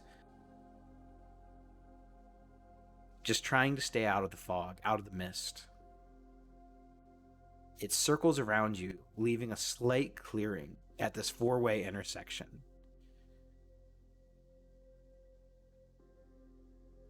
You see from the north road a figure come out of the mist. And it looks like Wayne. And he stands there for a moment. Then from the east, you see another figure, slightly hunched, in the shape of a turtle, carrying a staff that looks twisted and bent. Yellow eyes peer from behind his dark cloak. His shell was at one point round and smooth. Now you can see jagged protrusions coming out from the sides.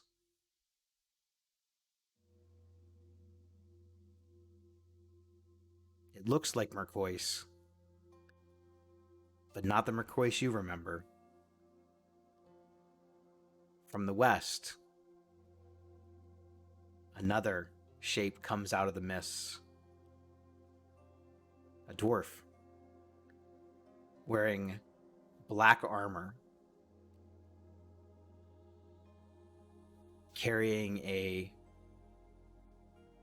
black onyx mace. Long, flowing red beard. Yellow, white, lifeless eyes. And it looks like Gisney, but not the Gisney that you remember. And finally, you hear another noise, and from the south, you see a very familiar cloak, and very familiar blue, dead, lifeless, zombie-like eyes. And it is the face of Nicodemus.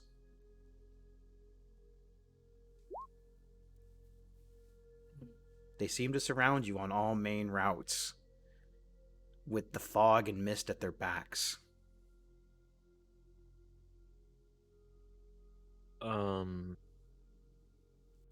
I'm going to rage and charge directly at Nicodemus. No, don't. That's our buddy. That's our leader. Oh, like I said, I don't care. I mean, I'm just rage filled. Oh, man. And I'm gonna swing to try to cut the head clean off of Nicodemus. You charge. You run. Nicodemus is roughly 20, 25 feet ahead of you. Gus shouts out after you, "No, don't!" 20 feet. 15 feet. 10 feet. A gust of the mist pours out from behind Nicodemus, wraps around your throat like an iron grip, like an iron fist, halting you in your tracks. You are stopped, but raging. You are angry. You are trying to swing at whatever it is that's stopping you, and you're not able to connect.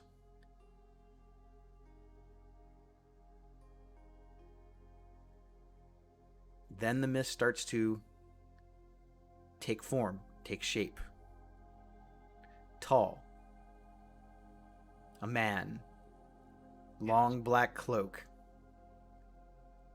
Slicked back hair. Pale skin. Long fangs. His skin, wrapped around your throat with one hand, feels like the icy touch of death. He lifts you up off the ground. As fast as you approached him, you are lifted and thrown back 20 feet towards your party.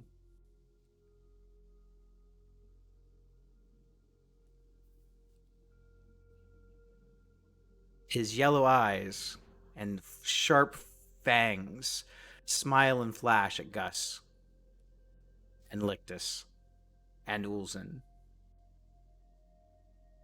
I see my friends.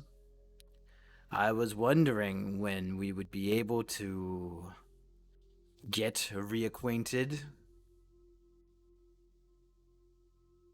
What did you do to our friends? You mean my friends? They are my friends now. I deemed them worthy to serve me forever. The same opportunity I gave all of you. But you know, even in my little remote part of the world, rumors reach my ears, my domain. And I hear an interesting one. Everyone say...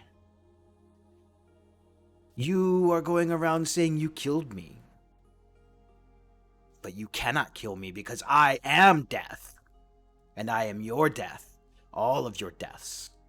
I gave you the opportunity to serve me. To maybe one day even replace me. You chose not to. And now, you die. I need everyone to roll initiative.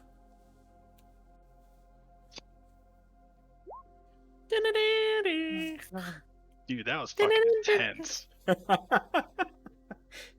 I dropped my dice. I'm shaking.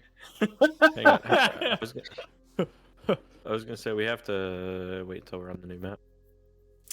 I will get you one. It's basically a big street, open street, so... For this special initiative, I'm gonna take the first roll of my new D20 that I waited 14 months to get. It'll be a D1. It's gonna be a 1, I know it. But I haven't know rolled it at all yet. I've left it in this packaging until this exact minute. Oh, I'm so excited. Don't be a 1, please. It'll be a 2. It was a 1! No shot. Shut up. That's funny. Throw it out. Throw it away.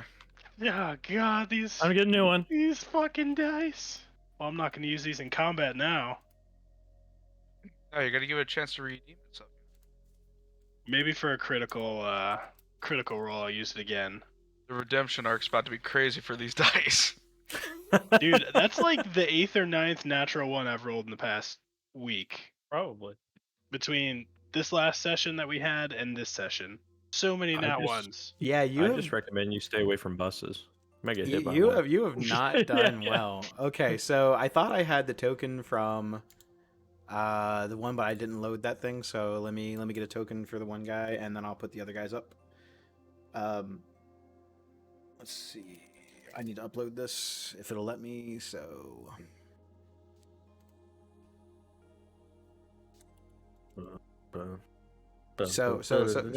how was that intro? It was epic.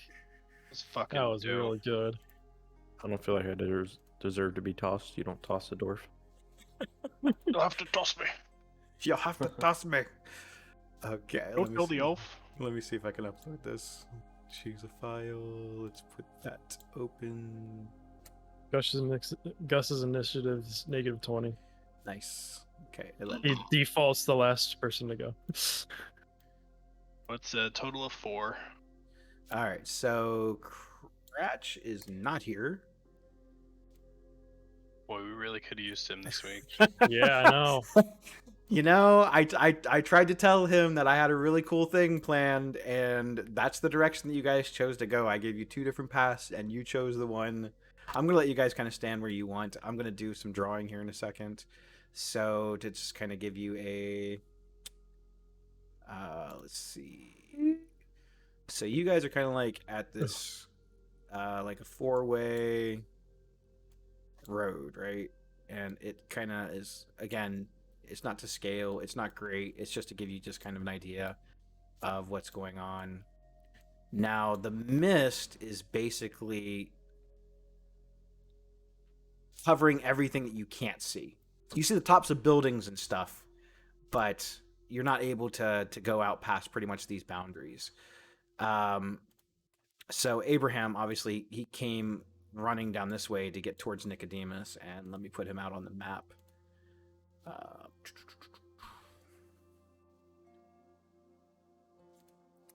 Let's see, where Where's that token? Should still be in here. Nicodemus. Nicodemus was about right here. And then that mist enveloped and tossed you back 5, 10, 15, 20. So you're about right here. So you guys were in the center in this general area. And I'll Did let you guys... pull up the map yet? I can't see it. all right. That's fair. I'm getting it set up. How about that? Okay. Let's see. So there's Nicodemus. I need to get Mercois on the map. And he was coming from the east. And Wayne... I always feel like that was Wayne's token, so we'll use this one for Wayne. And then Gisney. I know we had one for Gisney. Did we have a special one, or was he just using the one? He was a default. He was a default. For sure. Well, you know what? He can be Gimli. How about that? Nope. Okay. So, I gotta do some.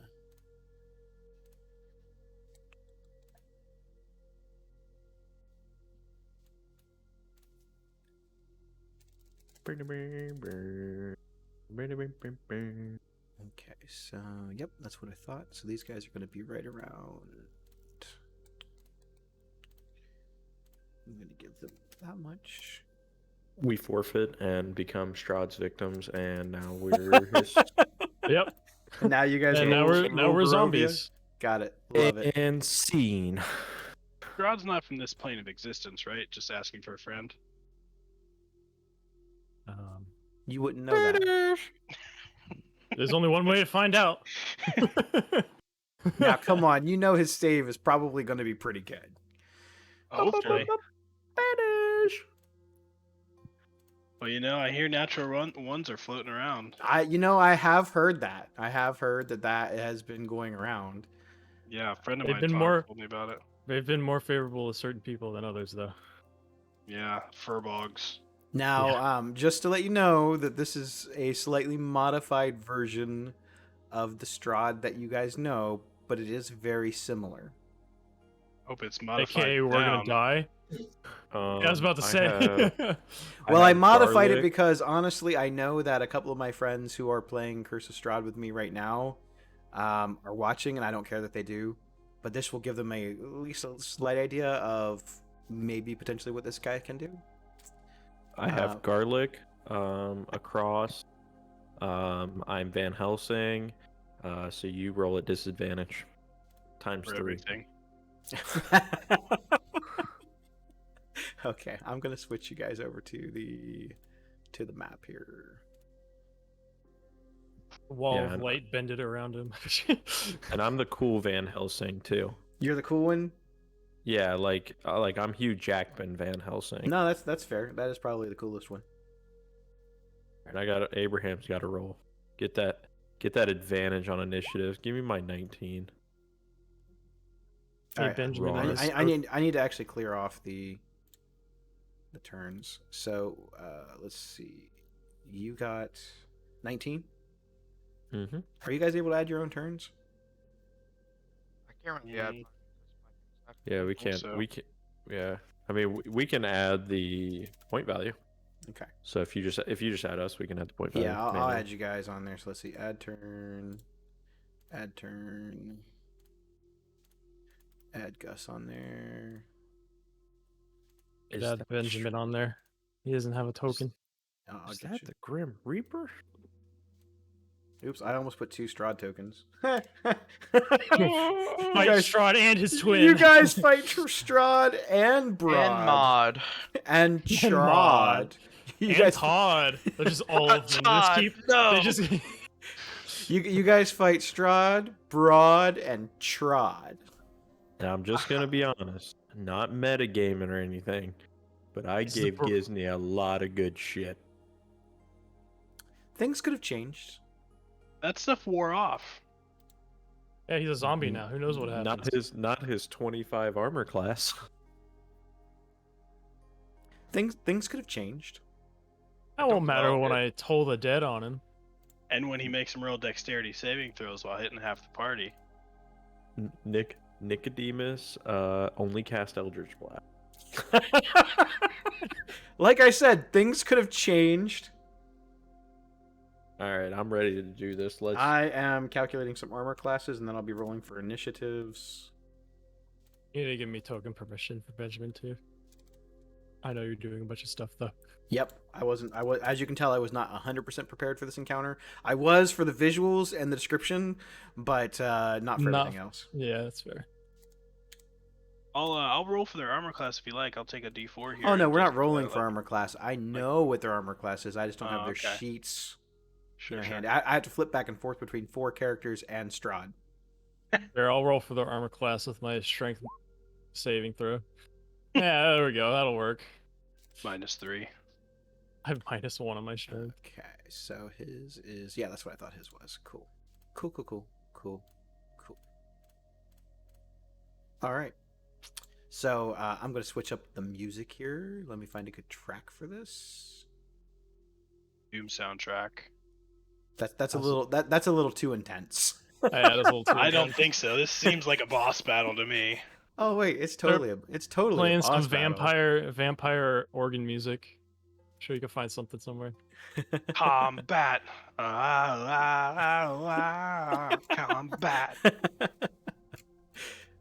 To be honest with you, if we play anything that even remotely sounds like that, we go to jail.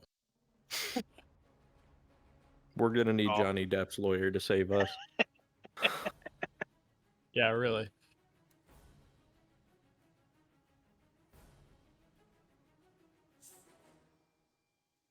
This is a good one to start with. Or we might need Saul. Gotta call Saul. Okay, so let's see. I gotta do. This guy gets a turn.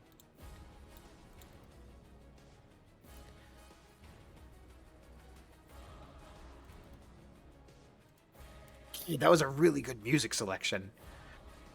Pretty good. Just give me some like real Phantom Menace vibes. I like. Like Darth Maul fight, baby. Yeah, I like how Benjamin has better armor class than Lictus does. That's called just being hilarious.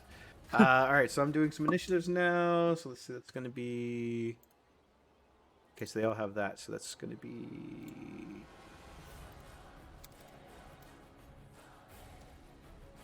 And that's going to be. God, I can't believe I rolled a natural one. With the new dice, no less. That's the I worst know. part. I've been looking at these fucking things for like 10 days. I haven't even taken it out of the packaging. That was your problem. You neglected him. Yeah, they're mad at me because I didn't roll them last week. Yeah, they're very mad at you. God, he's slow as shit.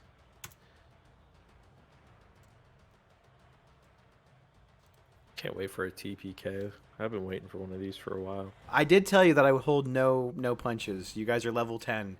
If the campaign ends tonight because you guys all died, I guess we'll see you guys in Dude. August. In all honesty, let's think about this here. We didn't start this fight for one. This start fighted us. You guys started this shit back in Barovia. Nuh-uh. We would have never started the shit if Strahd von Zarovich never brought us to his lands. I think the Yeah. real issue is that the fight would have never got started if Gus hadn't been going around telling everybody that he beat Strahd up. I don't think Gus said that one time. That doesn't sound like Gus. That doesn't sound like him at all. We don't even He's know not one Strahd. to brag. Okay. And with that,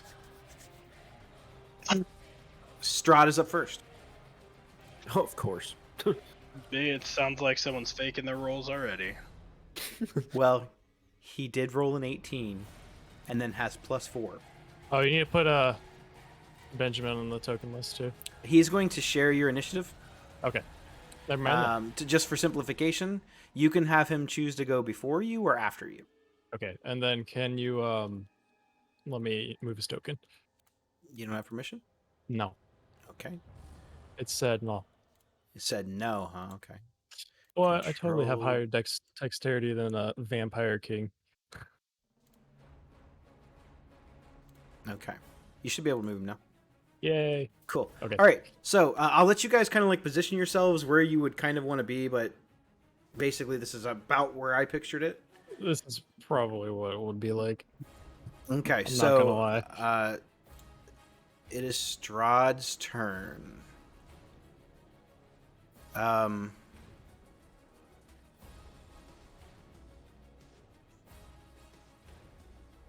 Strahd runs forward.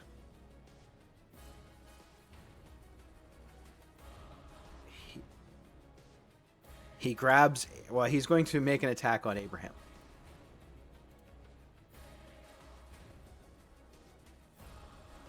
Let's see.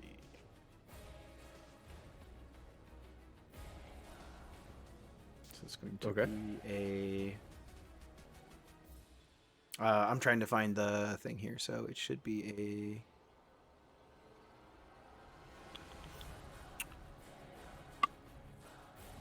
That's going to be a 16.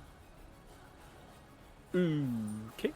Does that- Yeah, 16 hits. 16 hits. Okay. You are going to take.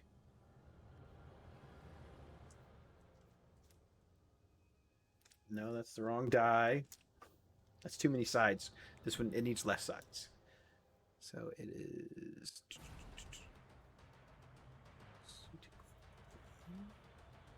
Oh, Try wow. rolling a circle then. Gosh, is it that many dice? Okay. Oh god, that's what you want to hear. Flags. Like that one shark from the Dungeon in a Box. Strahd rushes up. He takes a slash attack at you, Abraham. He connects, dealing 4 points of slashing damage and an additional 20 points of necrotic damage. Tell me your path of the totem. Oh no. Okay.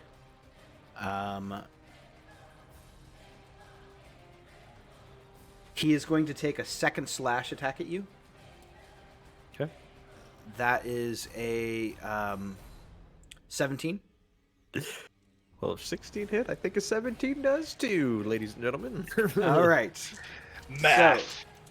So, ooh, much lower rolls. It's going to be 2. He is going to forgo the slashing damage and grapple you. So you take no slashing damage, but you still take 8 necrotic damage. I am unconscious. I'm just kidding. No, you're not.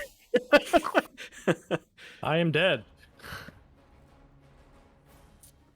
So Strahd makes 2 really quick in rapid succession strikes, and he seems more feral than when you originally encountered him. He strikes at Abraham, and then he strikes a second one. 2 quick slash attacks, but the second one he grabs he grabs Abraham and pulls him close, holding him tight in a grapple hold.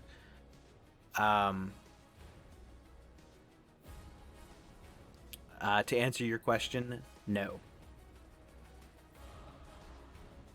I would say that beast is not from around there.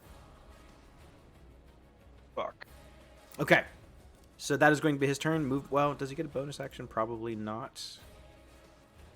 No, that's good. He's done. Next up is Lictus. Okay. We're gonna start off with, as my bonus action first, I'm going to cast Shadow Blade. Where is it? Where'd it go? Oh yeah, there it is. The 3rd level, so I get an extra D8. I didn't mean to do the damage. I just meant to cast it. Ignore that. So I now have this in my secondary hand, and I'm now dual wielding daggers. I'm going to attempt a melee attack on Strahd. So I'm going to roll for that. Okay, a 9 does not hit, I'm pretty sure. You would be correct. So that was my action, and that was my secondary action. So, what was your spell? It is Shadow Blade. So What, I conjure. What? Can you link it to me? Yeah, hold on. Nope. Oh gosh darn it! I keep doing that. One more time. There it is. You weave together threads of shadow to create a sword of solidified gloom. Now that's a bonus action. Yes, I did that as a bonus action. You weave together threads to create a sword of solidified gloom in your hand. This magic sword lasts until it ends. It's a concentration spell. Yes. It counts as a simple melee weapon, which you are proficient with. So you chose a dagger, yeah? Yes, I chose a dagger, so it has finesse. Okay. And then you have to make basically like attacks with it. Is that what you did? Yeah, I have to make attacks, but Got it. Okay, so you We're bonus starting action next- blade. Yeah. That's actually pretty cool. I like that. That's yeah, pretty dope. starting because I really wanted to put some rogue aspects into my wizard. So starting next turn, I can use two weapon fighting, Okay. dual wielding. So, but I can't do that since that takes a bonus action to do two weapon fighting. So does. that's my turn, Okay. and then Benjamin's turn, I believe. That's up to you. You can choose the order. Yeah, that you guys go. he's gonna go after me. I can't cast spells through him because I'd already used my action. So he's just gonna bite Strahd. Okay. Go ahead and make a bite attack. Okay. A 25 hit. Oh my god, he crit. A 25 will hit. A 25 will hit Strahd.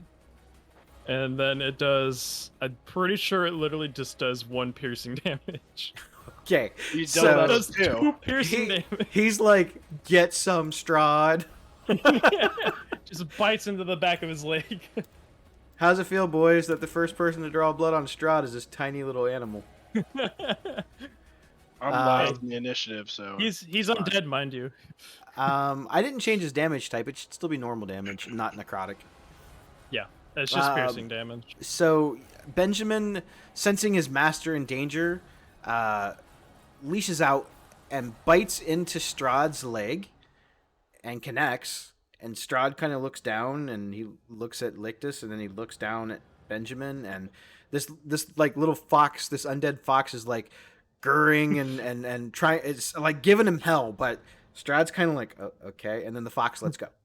Yeah, pretty much. Anything else from you, Lictus? No. All right. That is all we can do. Okay, and with that, it is going to be Gisney's turn.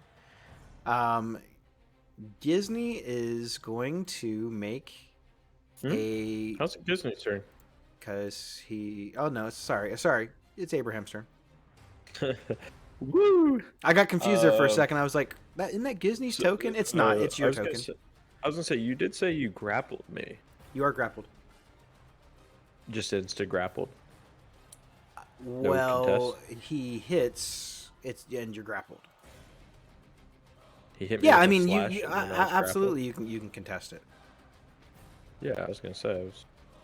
You cost your action to break it, though. Well, no, he can contest it once the grapple's made. Oh, okay. All right, 15, double 15. So that's a fail. So you are grappled. Okay. So you start the turn basically grappled. Okay. I'll try to break the grapple. Okay. Go ahead and make a strength check. 18. The 18 breaks it. Okay. I'll say I still have movement and everything. Well, you It's an use action- you it's use an your action action to to get away. escape. Yep. Yeah. So I don't want to take attack of opportunities. Not for free against this guy here. Man, there's not really much I can do. Yeah, next. Legendary action. Uh-oh.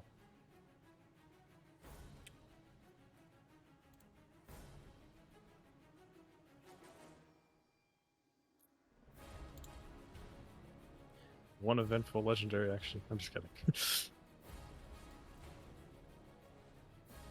I believe that he can only. Yep. Okay. So he is going to take.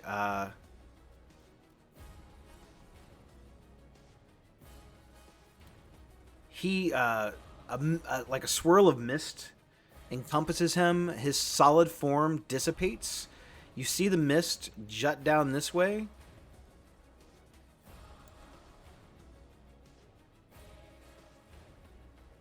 I think I might have moved him too far.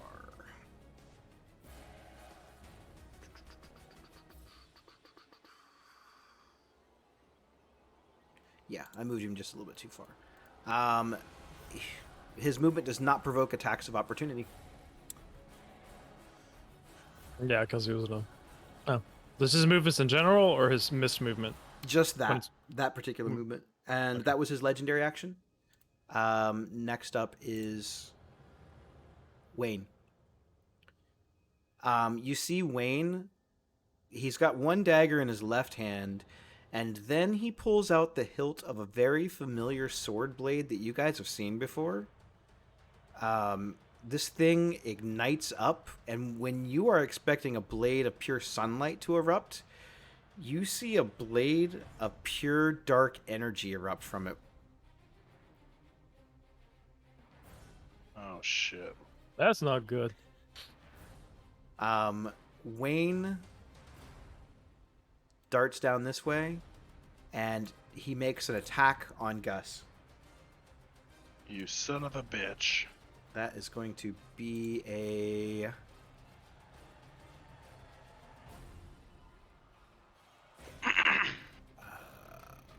gosh, what is this hit? Okay, the 17.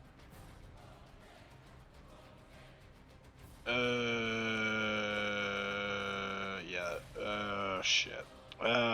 It hits, but I'm gonna cast shield as a reaction. Okay. So what would that make your armor class? I believe it's +5, so 21. Okay.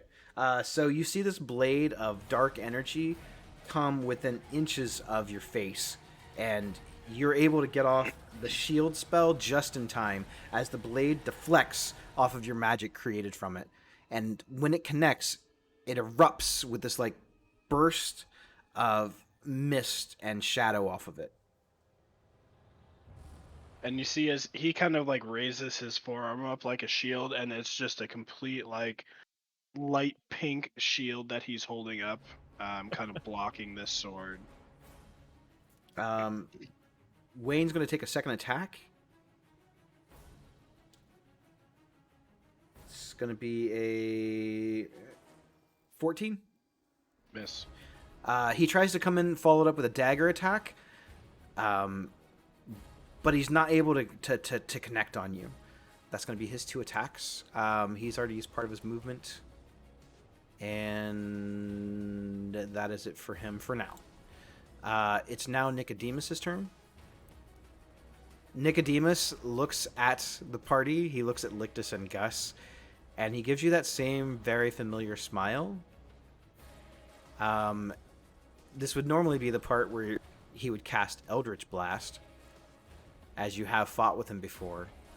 But with an uncanny speed, he dashes forward. He pulls out his packed weapon whip, and he makes an attack at Lictus. Okay. That is a 19 to hit. Yep. And that is going to be... Big team flying V. 54. Actually, it's not too bad. It's going to be... It's going to be 6 slashing damage. And it is magical, if that matters. Owie. I don't know when that matters, actually. It could. Okay. Then He no. he makes a second strike with his as these long claws erupt from his left hand, and he takes a strike at Ulzen. Wolverine over here. 16 to hit Ulzen. Yeah, that just Okay.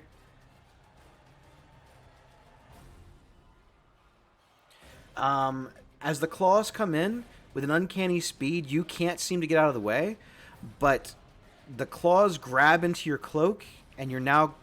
He's going to attempt to grapple you. Make a strength check. Contested, obviously. That is a 6. I have a 15. So he grapples you. You are now grappled. That is Nicodemus's turn. Next up is Ulzen. You are grappled. I'm going to bonus action distance step. Okay.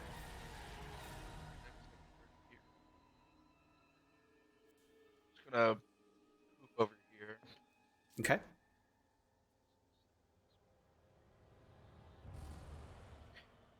And I'm going to shoot at Wayne Brady. Right in the back.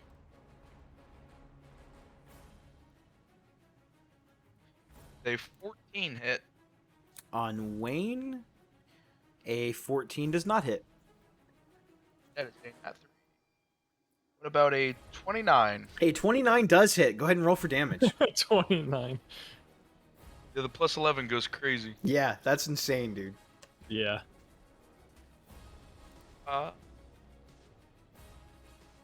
It is 11 damage.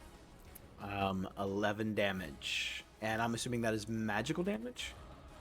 I just have a longbow, so it's just pierce. Okay. So 11 damage.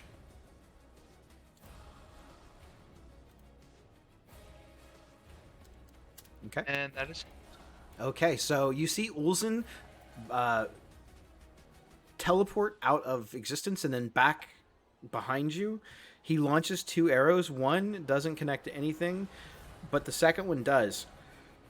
And you see the arrow shaft go through Wayne's shoulder, come out the front, and it actually rips all the way through.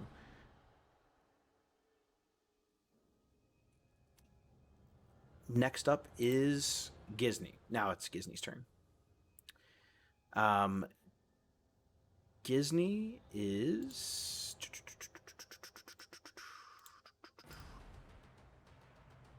Let's see.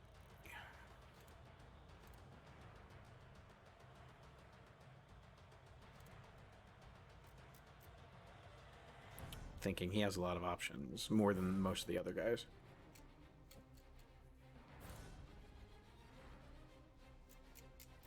Let me take a look here.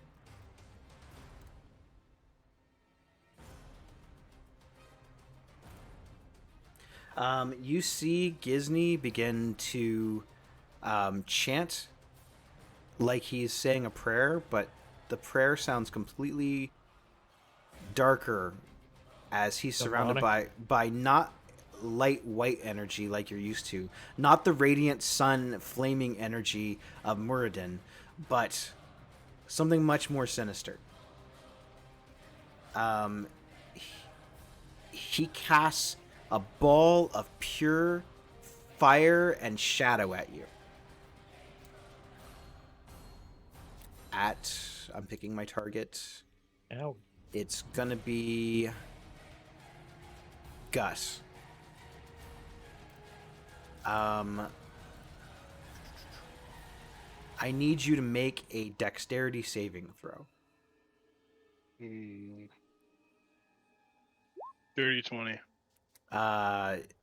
You see this ball of shadow and flame launch in your direction, and you dodge out of the way right before it connects. You hear the flames and it scorch the pavement, but you are unharmed.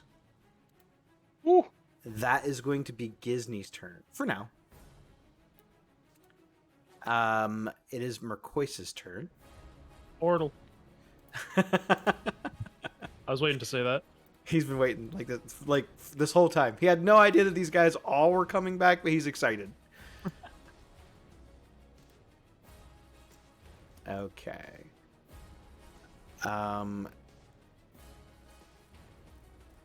Mercois looks over at the group, and he uses his action to transform into a bear that looks like sort of undead. It's got like decaying pieces of flesh rotting off of it. Its fur is matted and dirty. It looks like at one point it was a brown bear, but it's like a zombie bear. You see the same familiar turquoise eyes behind it, these dead yellow eyes, but that's definitely not your friend. That is going to be his action. He is going to move down here in bear form. And that is going to be his turn. Gus, you're up. Okay. Oh boy.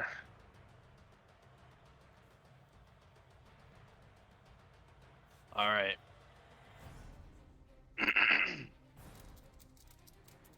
um.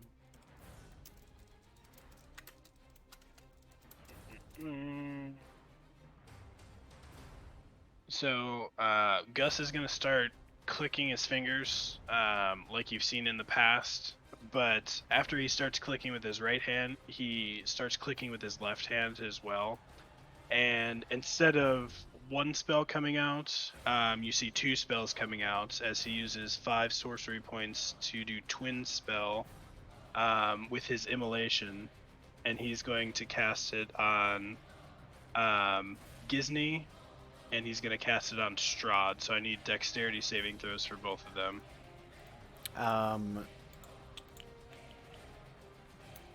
Saving throw. Dexterity? Yep. Strahd's going to go first. That is a 18. Damn, just makes it. Okay. And then you said, who's the other person? Gisney. Gisney? I don't think he's very nimble, so... I was hoping that. Nah, his dexterity's ass. Yay. That is a 4. He fails. So that is a fail. So Gisney's on fire, and next turn he will make the save again or take 4d6. Oh no. Gisney will take the full amount of whatever this damage is, 28. Strahd will take half, and then Gisney will have to make that save next turn. So you're saying he takes currently 28 damage? 28 fire damage, yep. Nice. Yep, and then and he's on fire. And I put the little icon of the guy that looks like he's got a bunch of stuff coming out of his back. I see it, nice. He's like, why am I burning? I'm All so right. surprised they don't have like an actual flame one though. They might. I just don't have time to look for it. That's fair. Top of the round. The man himself. Strahd points up at the sky, and from the center of the storm, you see what looks like a pillar of fire. It's a narrow pillar, but it launches down from the sky and touches down right at Gus. I need Gus, Abraham, Lictus to all make dexterity saving throws. Oh boy. Once again, I'm going to use my Tides Chaos for advantage. Okay. Ooh, thank God, that was a 6. That's a 17. Okay, the DC on this is not terribly difficult. 19. But it's not as low as Come on. 6. Uh-oh. Not a 9. Okay, so Lictus, you fail. Okay, I got fire resistance, so that should help. So Gus, you're able to dodge out of the way. Abraham, you're able to dodge out of the way. Lictus, this pillar comes down, lashes out at you almost like a whip. It looks similar to the pillar of fire that Gus has seen in his dreams, only it's a little bit smaller and more focused. You are going to take... it's going to be 5 points of fire damage. That's not based on any resistances. It's just 5 points of fire damage. So that's 3, right? Mhm. Oh. Uh-oh. I hit a button. My computer went away. Okay, here we go. From out of the pillar of fire where it lands on Lictus, a cloud of bats erupt out like an explosion. I need I need everyone. rabies. I need everyone in the vicinity to make a second dexterity saving throw. Get fucked shit. Come on, but please not be a 9. 16. Dirty 10. Okay. So let's see. Gus is a fail. Abraham is a fail. Lictus? 16. You save. So the Yay. bats, these angry vampire bats erupt from the pillar of fire. Lictus, you dodge out of the way. Gus, you are going to take 2 points of piercing damage as one of the bats hits you, bites you, and then flies off. Abraham, you are also going to take an additional 3 piercing damage as one of the bats flies out and bites you and then flies off.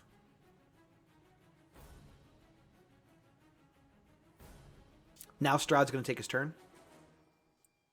A bitch.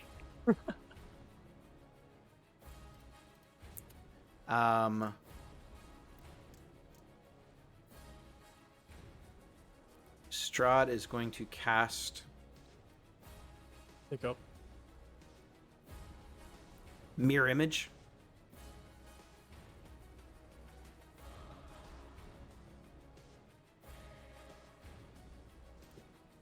So I guess I get to make copies of Strahd after all. Oh no. Not Todd. Not Todd. That's funny. I think it's just 2. Let me double check here. It might be 3.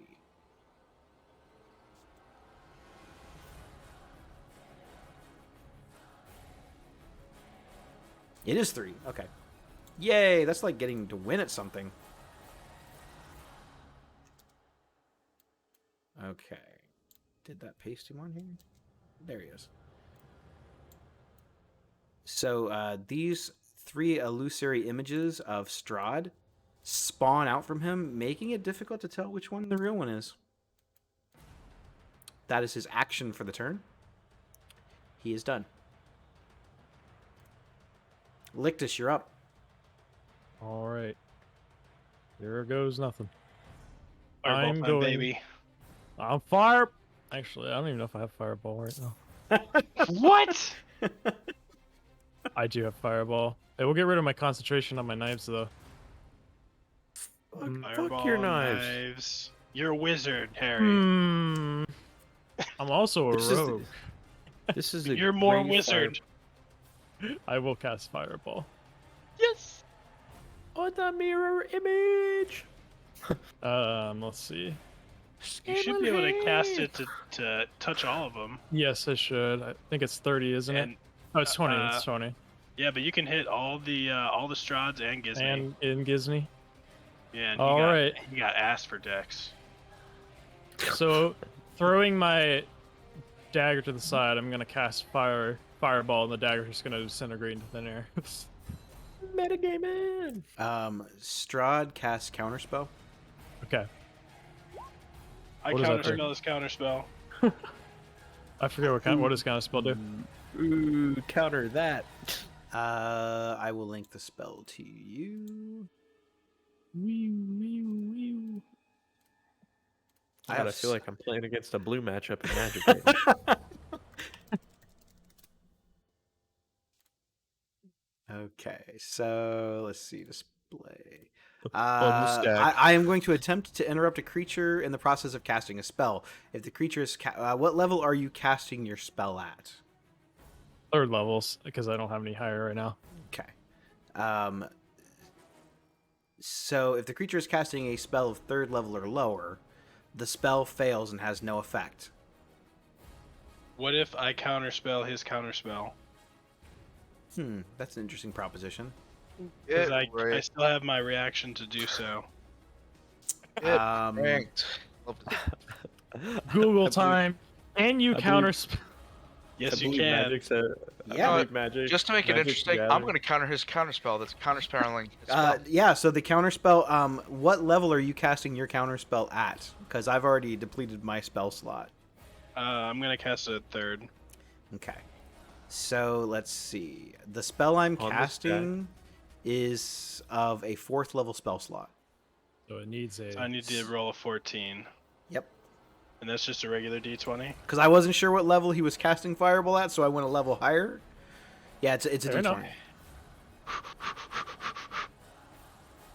Oh, it's a 2! Yes! Fuck! Yes! I countered the Fireball. Why do I roll so bad? So you see Lictus's fires ignite, and Strahd looks, points, snaps his fingers, and Lictus looks over at Strahd and sees like this horrible visage of these monstrous fangs growing out of his face, and it distracts him, and the spell stops. He is unable to cast it. Gus attempts to stop this interruption with his own interruption, and isn't able to. That would have been so cool. That would've been good. Lictus, you still have movement. That would have been freaking awesome, but I do have bonus action. I'm gonna I'm gonna cast Shadow Blade again. okay. Bonus action Shadow Blade. But I'm just gonna cast it first, second level. Okay, you still have Second level, yeah. you still have movement if you want it. I am not going to use it. Okay. Next up is Abraham. Yes, ignore that. He takes a swing at Nicodemus. So like, no offense to anyone, but this fight is already infinitely lasted way longer than when you guys actually fought Strahd. Did get the schmear. Offense is taken. We Offense is shaken. we did sort of give him those hands though. But also we Alright, had a lot more players though too. And this is Reckless. effectively 5 on 8. Or 4 on 8. Reckless attack on Nicodemus with the great axe. Reckless attack on Nicodemus. He is about to recklessly attack your old buddy Nicodemus. Go ahead and make your attack. Double 19. Oh, that's the 19 is definitely going to hit. 18 plus 18. 2. And your hits are magical, 20? correct? Yes, 20. So a total of 20. Second swing. Nice. What a cleave. That's awesome. Yes! Did you crit? Shut up. The 1 into the 30. The one, just a 1 and then 30. Okay, double dice. Okay, that's. I gotta roll another d12. 1 second. 4 for 4. All right, that's a d100. That's not fair. Okay. 100, 200 17 damage. plus 2 more. Do we double the rage damage Nope. or no? Okay, cool. So 17 plus 2, 19 Additional for 19. for a whopping total of 37 damage. Another 37 damage. Very cool. And then I'm doing math right now. Yeah, you're good. Leave that, and then another 7 is going to put you there. All right. So you see Abraham pull his axe out, and not liking to be thrown around like some kind of a child, he takes all of his frustration out on this image of your friend, and he cleaves into him and catches him really well. And then he cleaves into him again, even harder than the first swing. Blood pours out from the wounds. Nicodemus looks down at the big gash in his stomach, and then he looks up at Abraham. He wipes some of the blood off of his wound, licks it, and that's when you notice the fangs in his face. Good strikes, though. Very good. Reaction from Thanks. Nicodemus. Thanks, Captain. He's going to cast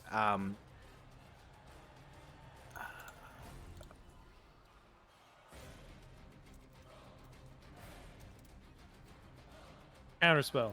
he's going to cast Hellish Rebuke. Abraham, make a dexterity saving throw.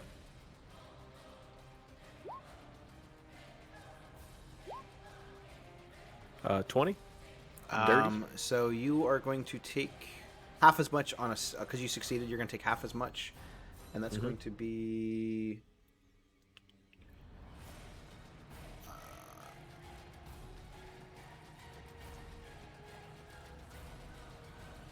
they're tens. Yeah.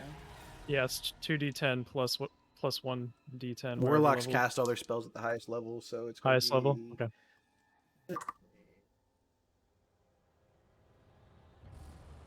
A So lot it's- of damage cut in half. So it's going to be 24 halved, so you take 12 fire damage. So, reaction. Uh, he begins to feel these flames kind of flow up, tightening all of his muscles. I mean, veins popping and everything. Like, I'm gonna reaction stone endurance. Nice. I'm so I proud of you. I So you take I one. negate a little. I negate 11. Take one. Ah, You take hell one. yeah. You take one fire damage. Very cool. Very It's cool. like you touched the stove for a split second. I am the as stove. as I am the stove. Nicodemus points at Abraham and attempts to lash a fiery retribution against him, the flames engulf Abraham, but he digs down deep into his core, strengthening his skin, his outer endurance, and almost wards off most of the flames in a flexing sort of manner, and juts his arms out and roars as the flames ripple off of him, and it singes his beard a little bit. Next up is Wayne. Wayne is going to... let's see. I think I want to...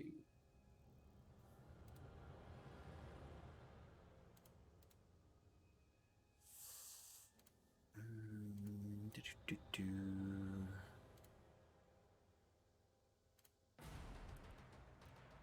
Yeah, I think I want to do that.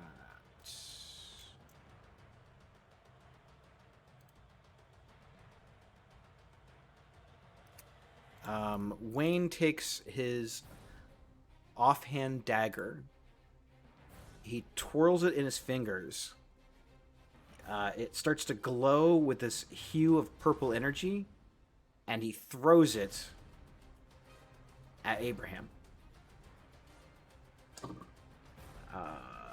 That is going to be a 20 to hit. Roll over to him. You're going to take... it's going to be 1 piercing damage and an additional 4 necrotic damage. Okay. So, how do we want to do with the 1 piercing?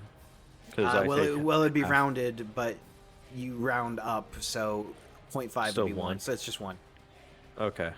All right. 5 damage. Gotcha. So this dagger pierces into your arm, and you feel the necrotic energy flow into the wound. You pull the knife out very quickly and toss it on the ground. Wayne then takes a strike with his blade on Gus, the shadow blade, and that is going to be a 17. Yeah, that'll hit. Okay. That is going to be...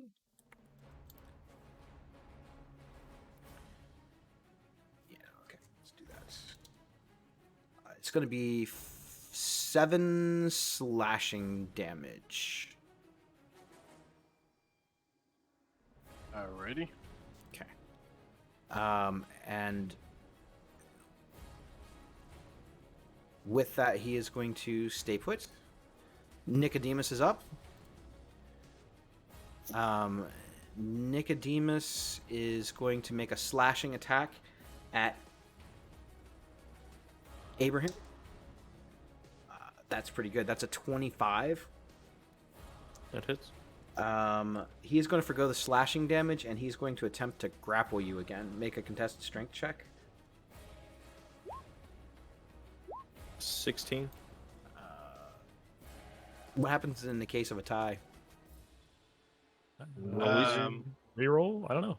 I feel like I wasn't listening. Tell me again. it's a tie. Oh, Or a, whoever the contested.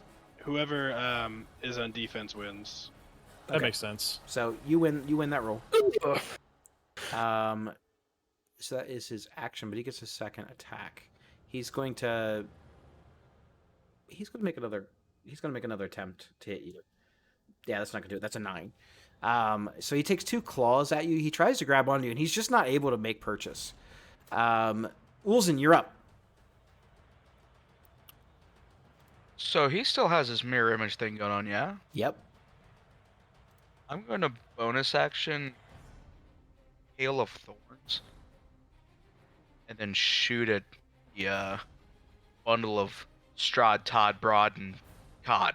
I don't know. Okay, I like it. Go ahead. Hell yeah.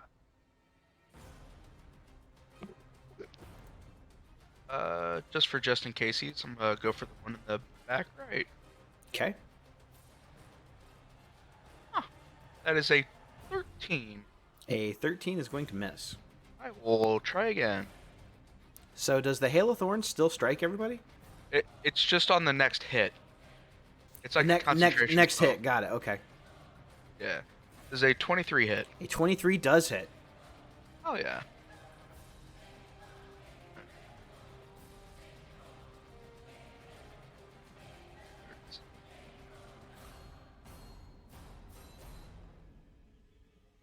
Alright, so they make a Dex 15 check. That's a fail. That is a real fail. That is a fail. Oh my gosh. I couldn't roll above an 8. that is also a fail. Now he gets +4 to Dex, but you can't roll above an 8. You fail. So they all fail. So what are they taking damage? So it's the weapon damage plus a D10. Okay. No whammies, no whammies. Yeah. That is 18 damage to that bundle. Okay. Yay. So it's going to be another. Okay. So Ulzen rains down a hail of thorns from his arrow as it connects and explodes out this, and almost like a thorn bush exploding. You see the rest of the mirror images take damage. They've been pierced and then they dissipate. Strahd has several thorns in his face and on his neck, and he looks pissed. Legendary action. Uh-oh. Kiss my.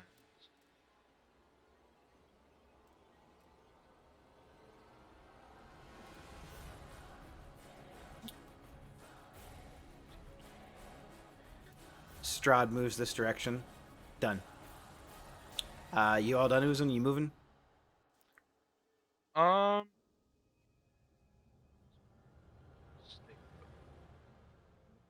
Okay. Just gonna stay here. So do I take something from that immolate? Yeah, make another dexterity saving throw. Does that happen at the start of the turn or end of the turn? Let me see real quick. It may be the end of turn. At the end of each of its turns, it Okay. repeats the saving throw. Okay.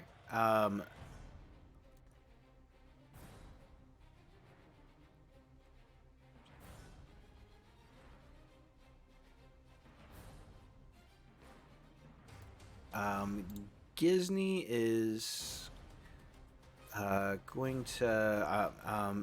He closes his clearly undead eyes. He smiles. You see fangs protruding through the smile. His now pale white skin. He begins making a gesture that you've seen before, and you start hearing a bell chiming in your ears. I need Abraham to make a wisdom saving throw.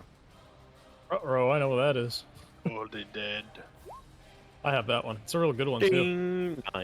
9. So you are going to take. That's a good one. That's a cool spell. No, it's super cool. Oh, God, what a great especially- roll! Especially because you know he's taking damage already. So it's the damage goes up. Yeah, by like a D12.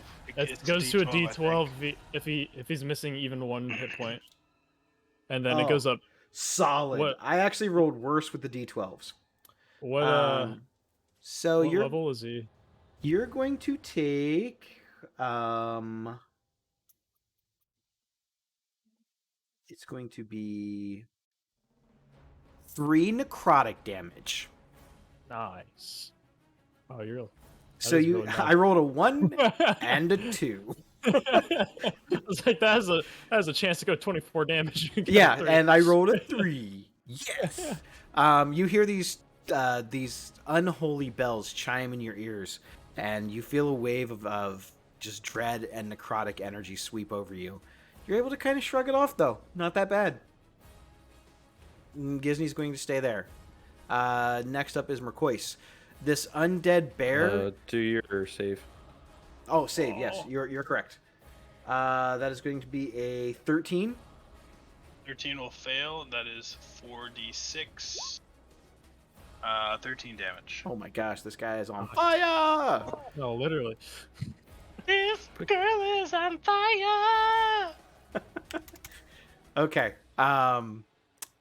The fire around Gizny erupts in brighter flames, and he lets out a little bit of "ow" as his hair looks like it's starting to burn up.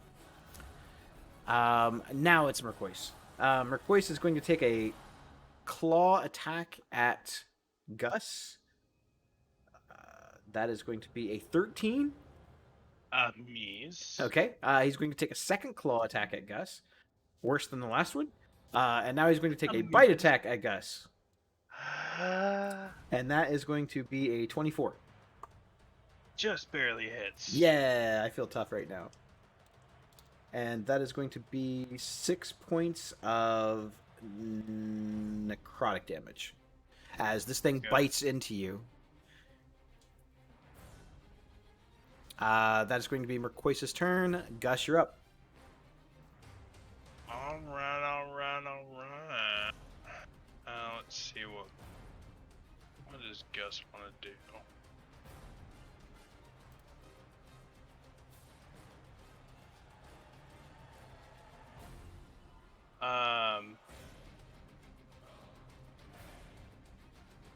Shit.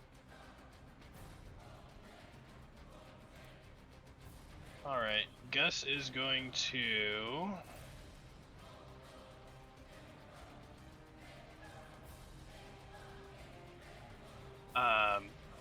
he's going to snap his fingers, and he's going to Dimension Door Okay. as an action.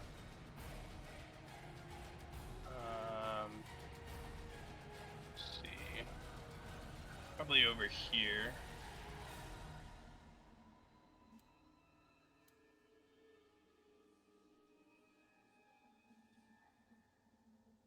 And then he's going to use 2 sorcery points to cast Ray of Frost at Strad. You got it.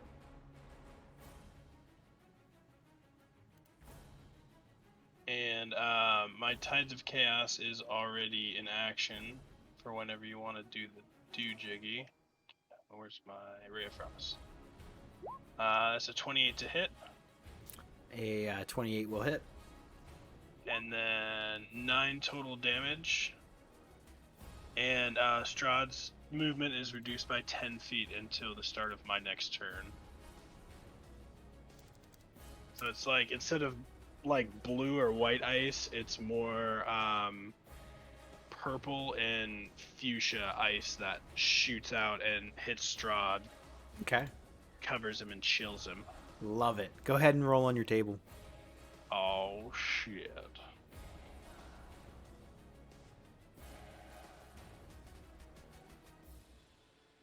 $65. A 65.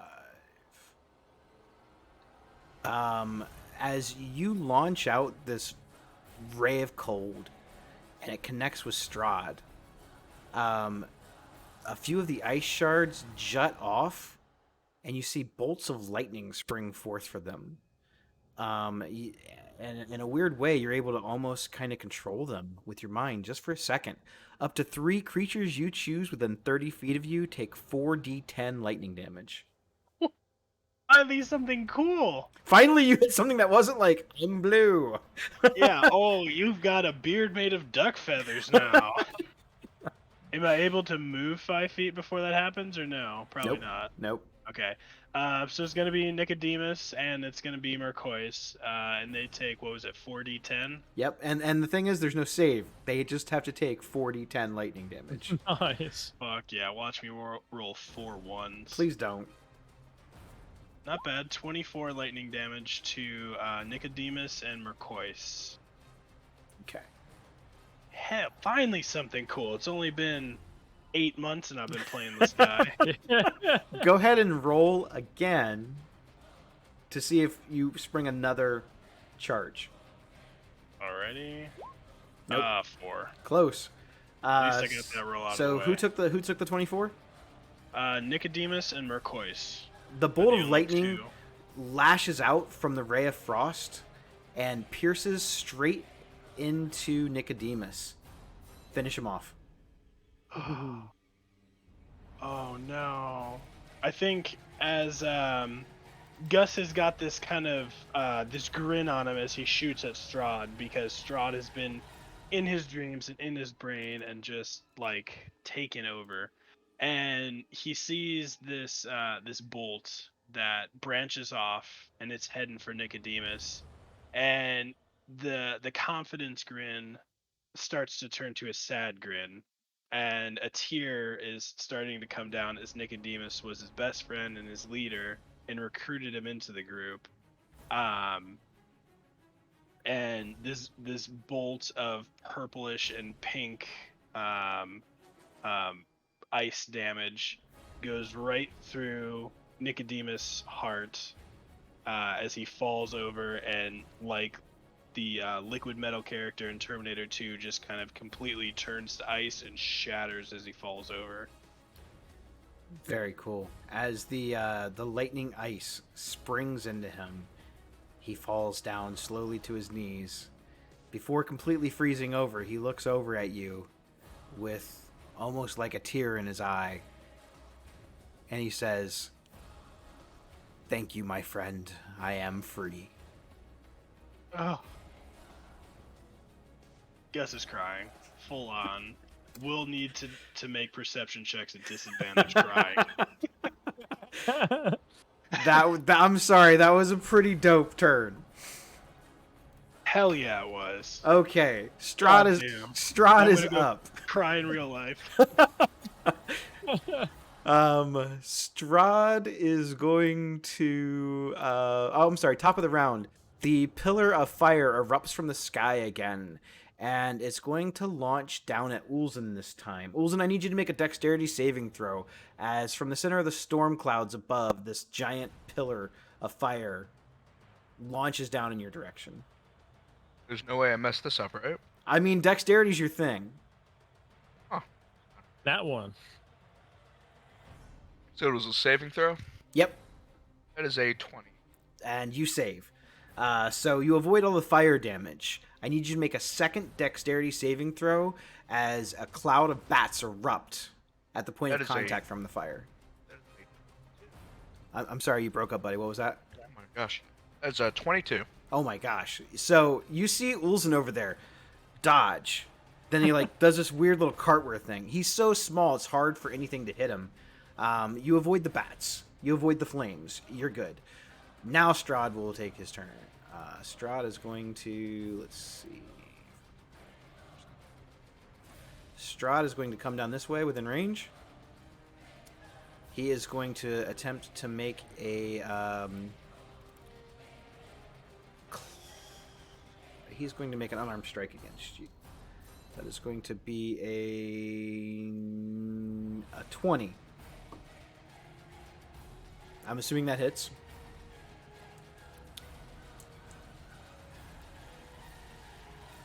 Ooh, that's I'm really sorry.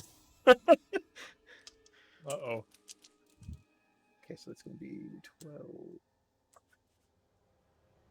So he's foregoing slashing damage. He's going to attempt to grapple you, but you are still going to take 16 necrotic damage regardless. So go ahead and make a contested strength check. Oh my god, get the F out of here. I rolled a 1. Roll better than a 1, and you win. I got 9. You win. Good job. Woo! He's going to make Strahd just wasn't feeling today. He's He's making a second claw unarmed strike against you. I don't think it's going to get there. That's going to be a 11. That's two terrible rolls in a row. So I think we killed the real Strahd in the illusions, This is and then one of Todd, the for illusions sure. is yeah, this is Todd. this is Trod. My Yeah. name's not Rick. His frustration as he tries to grab a hold of you and he tries to hit you again, but you're able to dodge out of the way of his claws and his undead, unnatural speed. And he looks at you and he says, "It won't matter. You will soon be dead enough. You all will be." Lictus, you're up. I say, in your dreams, I'm gonna move all the way up here, or with, if you want to take an opportunity to attack here, you can. Oh, you know I am. Yeah. Wayne would always take an opportunity of attack. That is going to be a 17. Okay. Yep. He strikes you with the sword. You are going to take... it's going to be 11 necrotic damage. Okay. So Lictus tries to move out of range. Wayne, sensing his movement, is able to get a quick strike in with a sword and deals a decent blow. All right. Lictus is getting frustrated by this this vampire reappearing. So he is going to attempt some melee attacks on him. Okay. So first one. So 24. 24 will hit. Okay. I'm gonna roll for damage. Does a 6 hit or 6 damage, and then also the six damage plus the sneak attack. Added the sneak attack on there. Okay, so you So are doing a that's sneak attack. 17. This is going to be a Yeah. total of 17. And is this... the weapon's magical, correct? The weapon's a +1, yes, Okay. and it's piercing damage as well. Is it just magical, or is it shadow, or doesn't say? It's just at +1. That's all it says. You got it. But I am going to make a second hand attack with my Shadow Blade. And let's roll for that. Come on, 25, yeah. A 25 will hit. All right, let's roll for some, I think the psych damage this time. Yeah, okay, so it'll be 11, also 11 psych damage. Nice. All right, so you see Lictus move up with pretty fast intentions and speed, and he sticks the knife in, and he makes a second attack with his magic blade, and he connects. He does some substantial damage. All right, that's all Lictus can do. I'm gonna have Benjamin come up here and make another bite attack. Go ahead. Come on. 17. God, that guy is doing some work. 1 piercing damage. Yeah, that hits. Okay. Well, let me double check. Yes, that hits. All right, One more piercing damage. You got it. I don't know, man. He has advantage, Finish him right? off. No. Benjamin comes up and he's like, "Arr!" And he's just giving it hell. And Strahd still kind of looks down at him like, really? I really want Benjamin to finish off an enemy with a bite attack. If he finishes off Strahd, that'll be legendary, man. I'm That not would even be gonna say. legendary. Legendary action. He's going to make an unarmed strike against Lictus. Ooh, that's pretty good. That's going to be a 16. 16 does hit, yes. Okay. So he is going to forgo the... No, he's going to go ahead and... I think he wants to do the full damage.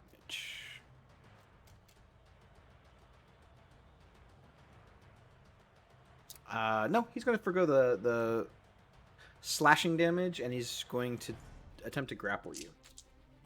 Well, the 1 damage is pretty crappy. It's going to be 8 necrotic damage regardless, but no slashing damage. Make a contested strength check. Okay, 8 necrotic. And then strength. This is gonna be horrible for me.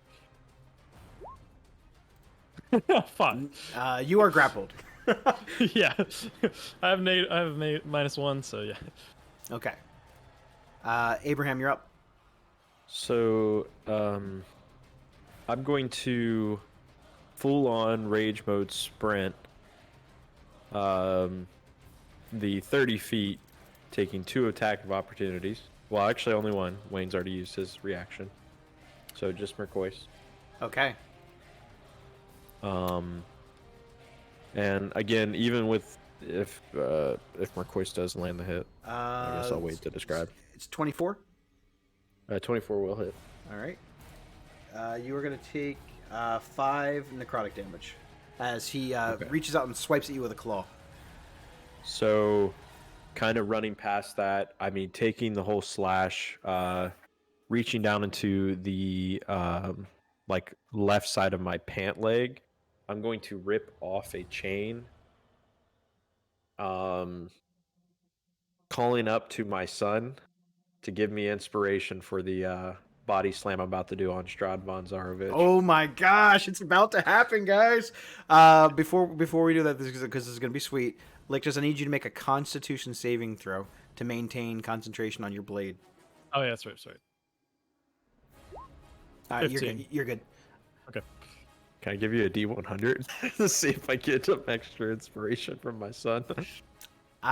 You know what? For role-playing merits, I am going to give you...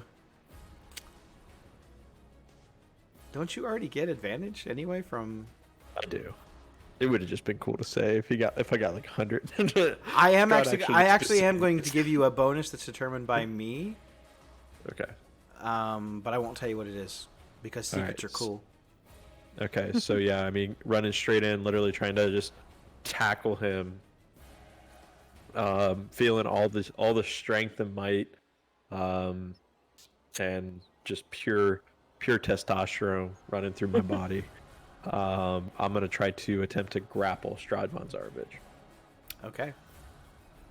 So you make an attack roll.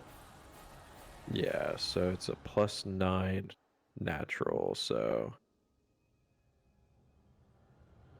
I have advantage. 17. Add 5 to that.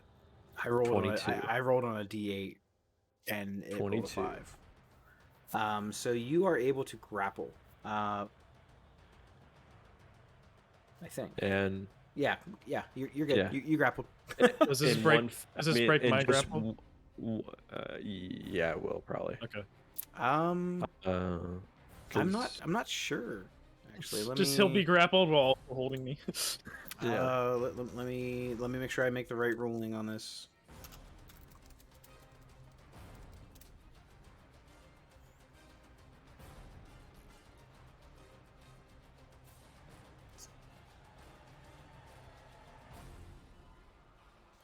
Does shoving a creature break its grapple? So yes, it does. You're not shoving though. You're attempting to grapple. Yeah, but I'll be grabbing him and moving him 5 feet. Let's see. What happens? Does grappling a grappler is fine, even in the grappled creature can do it. If a non grappled grappler of an ally, then drag. Okay, no, you actually get drug with me. Wait, me? Yep. Yeah, he is holding you, and you are holding him. Oh god. Yep. So, literally screaming out, I mean, this is like some Dragon Ball Z Super Saiyan shit. Kind of doing this whole spin up in the air, dropping him straight on his head, chanting out the Iron Clasp, my finishing move. Trying to drop him on his head. So, so the slam, it would be a slam attack. Ooh, that's a 15. That's probably not going to do anything. So you attempt to lift him. You have advantage though because he's grappled. You have advantage on grapple attacks. Yeah, 26. So 26, you are able to lift him, and you lift Lictus, and you attempt to do this like crazy finishing move of yours that you've never attempted to do while there is another person holding your intended target. But you lift him up, you toss him, and you drop him. You can go ahead and move him in a space of anywhere within 5 feet of you. I'm gonna move him. I'm gonna move him one back. It's got to be So within 5. It's got to be within 5 feet of you. I know. Well, I was gonna say I'm gonna occupy his space. You 'Cause I have to grapple. I don't think you can move though. Oh, okay.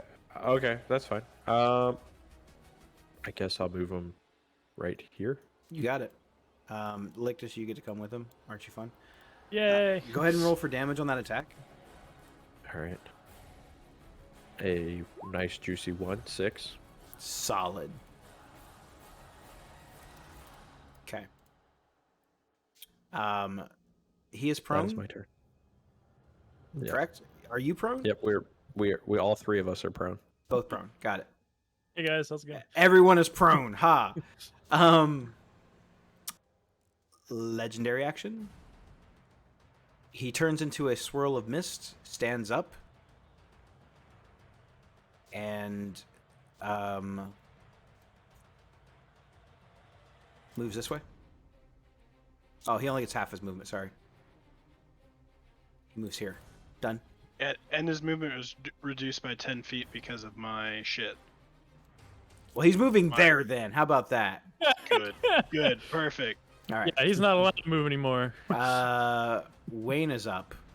Wayne, seeing all the chaos from this, moves up behind Lictus. He makes an attack with his claws, since he no longer has the dagger.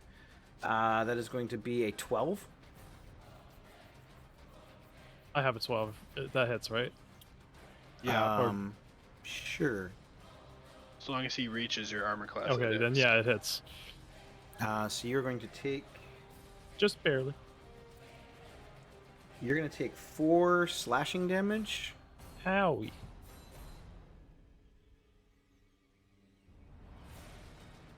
And then its second attack, he's going to attempt to bite you. Okay. Wow. That's a 1. Unfortunately, that does not hit. So you see Wayne take a claw attack, and realizing that Strahd is still holding you, he tries to take a bite into you and is unable to get it as you dodge out of the way from his vampire fangs. Next up is Ulzin.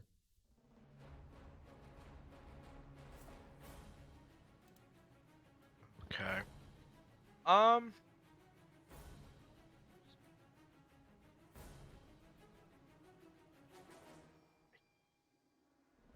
this point, I can just kind of let loose. I'm gonna bonus action plan a warrior shroud. Okay. Start bowing them down. There you go.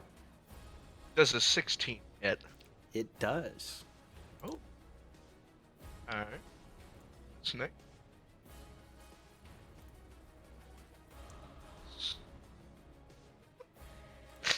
Double ones on my damage. Oh, shut up. That is 7 force damage. 7 force damage. You got it. I'm gonna throw these dice in the trash. That is your first strike. You still have a second attack? Yeah, I'll shoot again, I guess. You got it. That's a 23. That does hit. Probably That is another one. That Shut is 6 up. piercing damage. Dang, you probably Solid. could have rolled a trash can for better damage. Dude, this Okay. is absurd.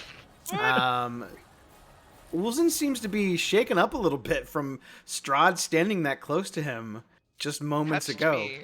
And he launches a couple of hits. He connects, but they just graze. They barely do any substantial damage to him. You still have movement if you want it, and bonus action. I used my bonus action for the Plano Warrior. Ah, got it. Okay, As much as I'd love to get a freebie. you got it. You can move if you want. Yeah, I don't want to be next to him. So I'm just gonna... Seems legit. Legendary action. Strahd is going to attempt to bite Lictus. Okay. That is going to be a that is a 24. Dang. Okay. Roll for damage. You are going to take. Well, that's going to be and then you take another. Oh my god, I rolled 3 1s! Wow, high That rolls, is- guys. that is High terrible. rolls. Oh my gosh, so that's another. So you're going to take 5 piercing damage and an Yay. additional 3 necrotic damage. Wow. Your hit point maximum is reduced by an amount equal to the necrotic damage taken. So your now current maximum hit points is whatever it normally is minus 3. This reduction is going to last until you finish a long rest. If the target dies, if its hit points is reduced to 0.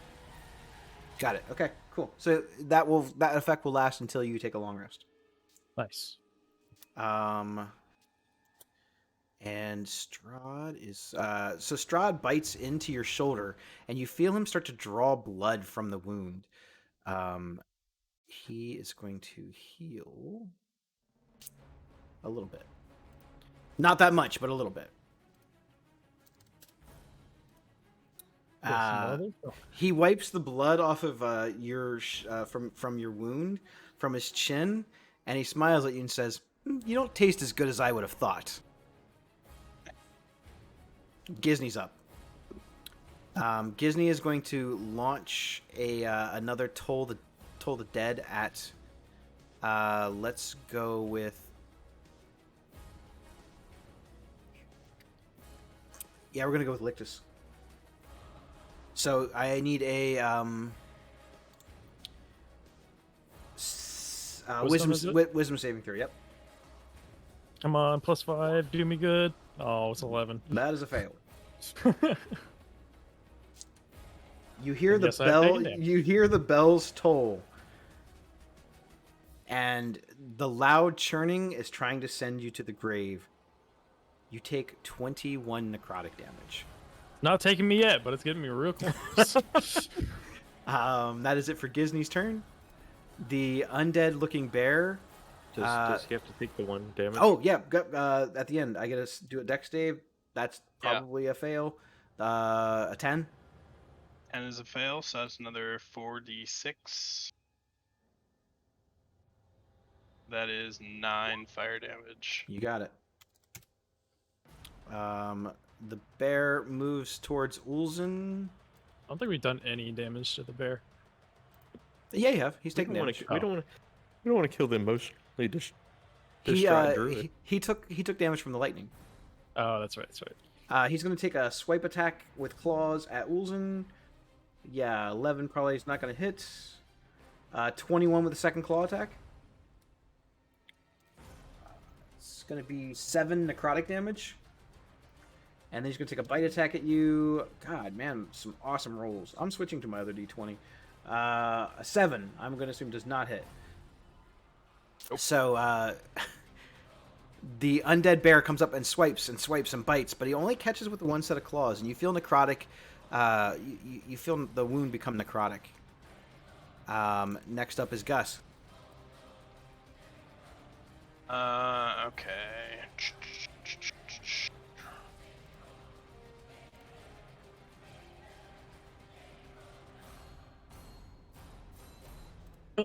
Those arrows moved on the beat for me. Oh, did they? Yeah, they went turn, turn, turn.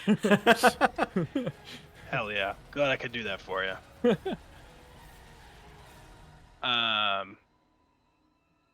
Okay, all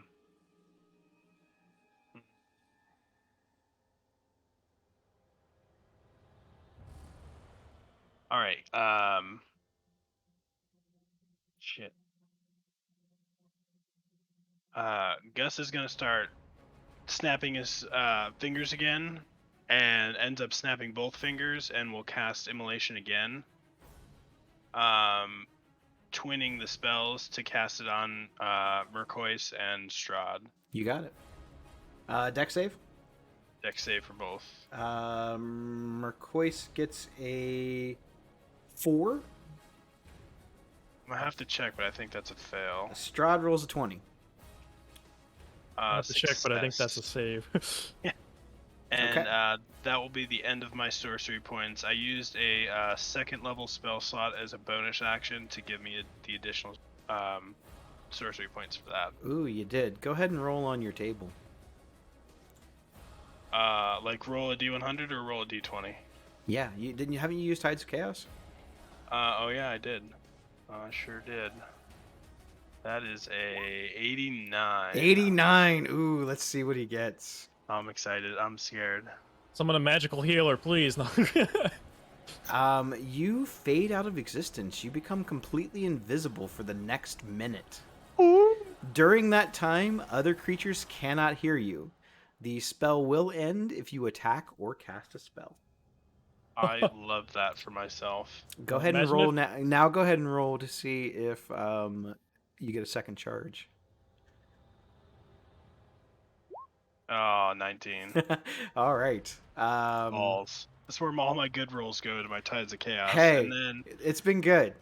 it has been pretty good. And then Mercois is gonna. What a shitty roll. Mercois is gonna take 14 fire damage, and Strahd will take half of that. Mercois takes 14. I think so. Okay. It rolled a shitload of dice. But I believe that's 14 for Mercois. Okay.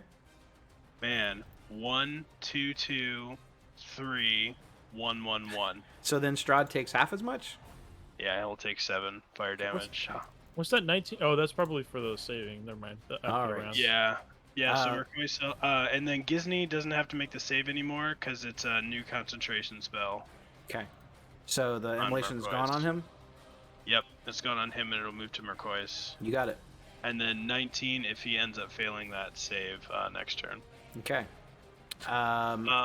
You still have movement if you want it.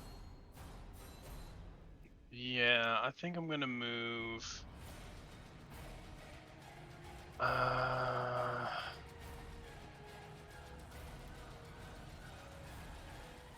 I'm just gonna kind of move out of the way.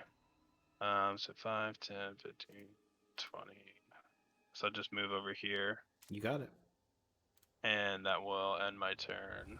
Top of the round, the pillar of fire launches down at Gus. Make a dexterity saving throw. Now, did it launch in the spot that I was? Nope. 'Cause It's a top of the round thing. Oh, that's right. He where I can't am. he can't see you. It is going to go in the spot that you were at. Boom! The bats are going to launch out though, and their range is a little bit wider. So you have to make a dex save, but I'm going to give you advantage on it. Okay. Yeah, you're 15 you're and a you're 9. good. So the bats, they launch out, but they don't come close to hitting you. Strahd now is going to take his actual turn. He is going to bite Lictus again. That is going to be a 23.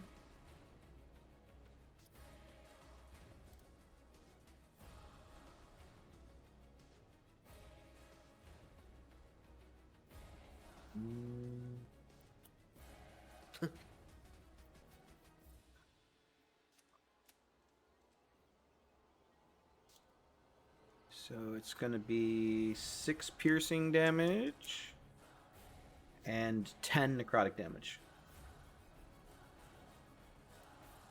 Is Lictus down? No. No, how? I feel like you've taken like 50,000 damage. I am very close to dying. He's Somebody pretty good at taking back shots. Gus could sneeze his he could sneeze his his beard onto me and I'd probably He bites into Lictus again. Oh. I'm sorry. No, I'm just describing the first bite. He draws more of your blood and lets most of it just kind of pour out. But you start to see some of his wounds definitely healing. That is going to be his attack.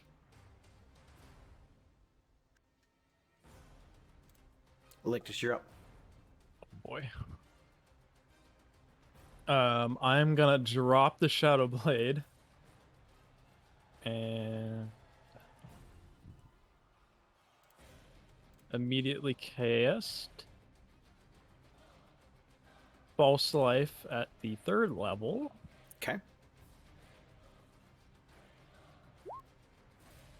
18 hit points, Okay. so I'm no longer on the verge of death. And it takes a. I'm still grappled, right? Yep. He did into me. Okay, and it takes a action to contest, right? Yep. Okay, so then I cannot do anything else. You still have bonus action if you want it. I don't think I can do anything with my bonus action. Okay. Oh, I can. I have cunning action. I can use my bonus action to disengage. Nope, disengage. Never mind. That's different. Okay. Ungrapple. Okay. Abraham, you're up. I want to do Benjamin. Oh, go ahead, Benji. He's gonna bite him again. Go ahead. He can't do much else unless I don't use my action. So, come on. Ah, it's a 9 this That time. is going to be a miss. Abraham, you're up. Yeah, so Abraham's gonna kind of dust the dirt off of him. Kind of move to the side over here, get flanking on him, get advantage on the swing. Gonna take some great axe swings on his ass. So first strike with advantage. That's a hit. 21. Yep, that'll Okay, hit. so, all right. Reroll that one. So 4 plus 6, 10, 12 damage on the first. Oh, yeah. 12. 10 damage. 12 damage, sorry. 12 damage on the first swing. Second strike. That's 29. crit. Oh my god, that's your second crit. Yeah. So I'll roll that first. So that's 14 plus another D12. So 14, 22 damage on the second strike.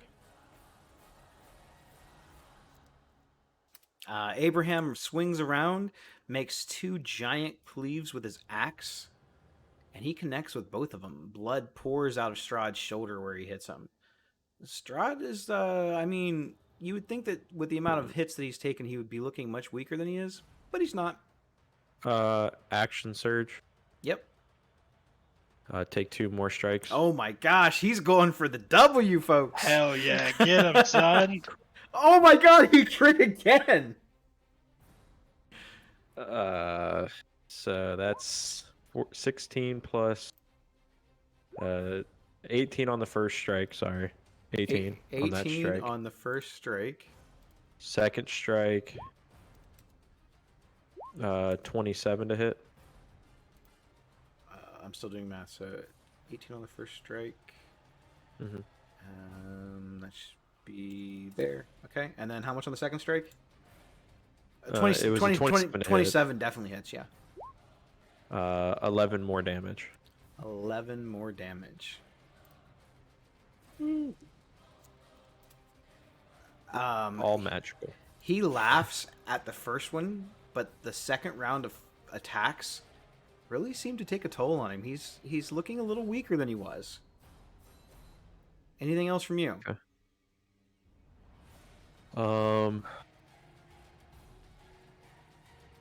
No, that's it for me.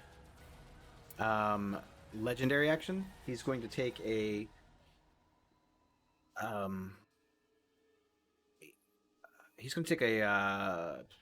unarmed strike at Abraham. 16. Yes, it's Going to be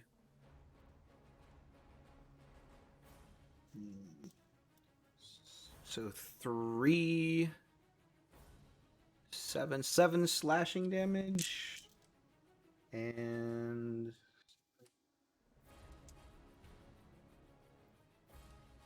16 necrotic damage. Okay.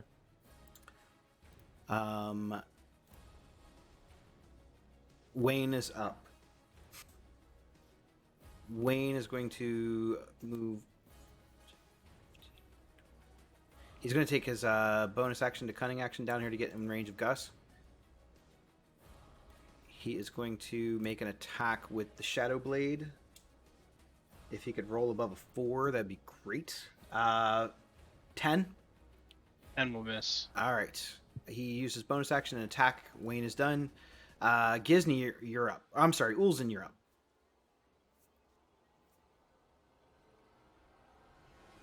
I got this big turtle trying to eat me, You right? got this It's not a giant. turtle, it's You not got a this turtle, it's a giant bear. bear trying to eat your ass. Wait, he's turned into a bear? Yeah, he's a druid. That was so 6 rounds ago. How did I miss this? I I'm don't know, gonna- but this undead bear just attacked you last turn, basically. Don't feel bad. It was only 30 seconds ago.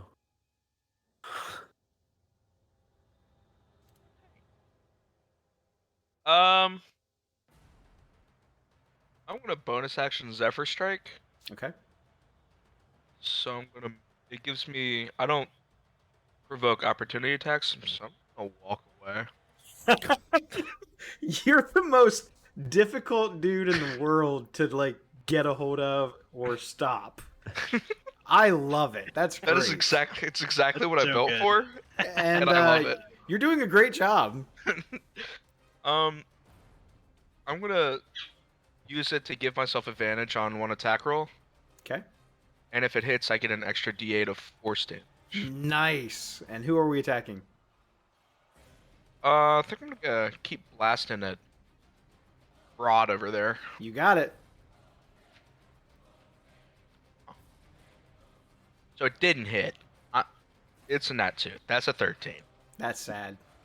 So I missed the D8, but I didn't get mauled by a bear again. That's true. Slap the wrist, walk away. Anything else from you? I'm gonna shoot at him again. You got it. Oh, 24. 24 will hit. That is 11 piercing. Well, 11 piercing. quote unquote 11 piercing. I did the finger movements. You just couldn't see it. Okay. doesn't take pierce. You see Ulzen like basically dash out of the way of the bear in such rapid succession that your eyes almost can't keep up with it.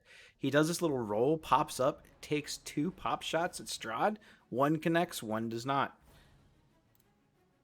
Gisney is going to attempt to cast that weird ball of shadow thing again at Ulzen. I need you to make a dexterity saving throw, Ulzen.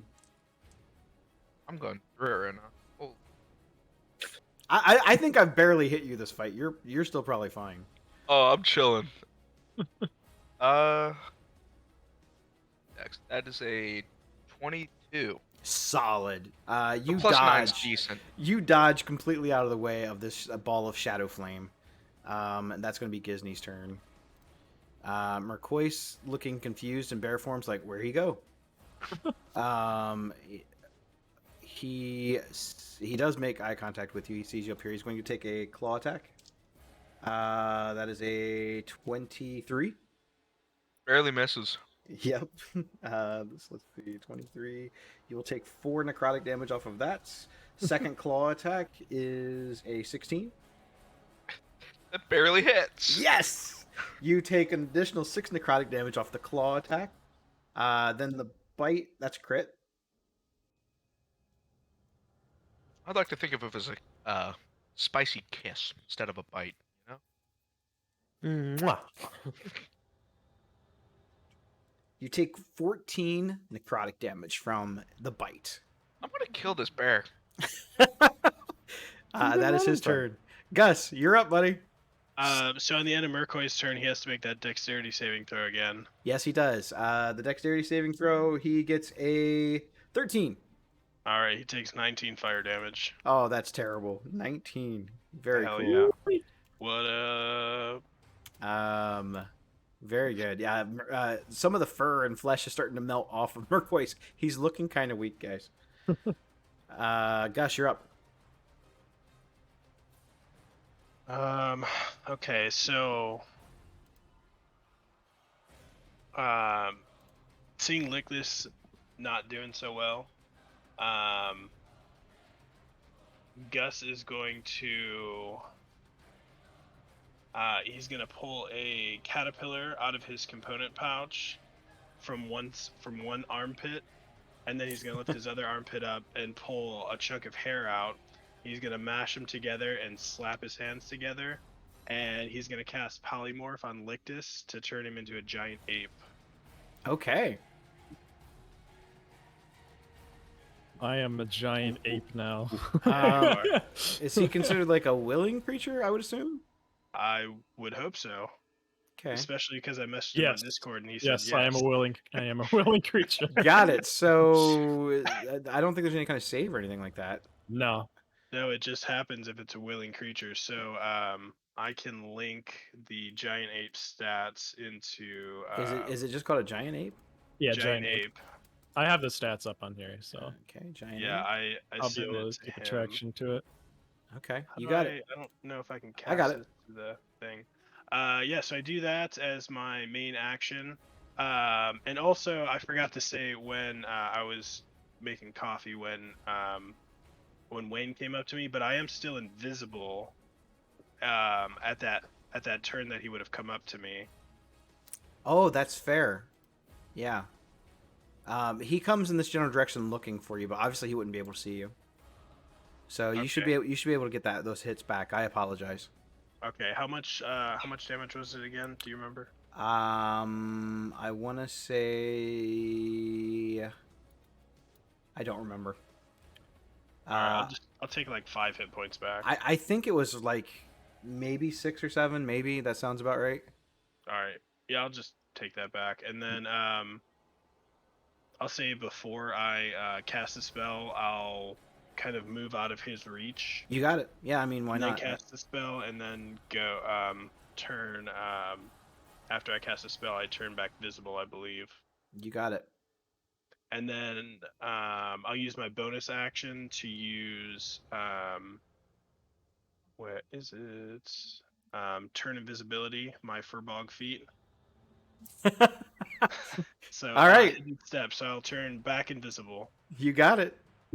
So Gus reappears, turns Lictus into a giant ape, then disappears again. I assume that would break the grapple. Probably, Or especially it's a since big time grapple. I am now a huge beast. Bonus action, he is going to take a swing at the giant ape. Wow, I get his hit points too. That's crazy. Yeah, you do. That's So- why I did it. It's That's so my good. healing spell. That's Gus's healing spell. It's It like, was a good spell. let's see, that's going to be a 19 on the giant ape. That's going to hit. Yes. And you're going to take...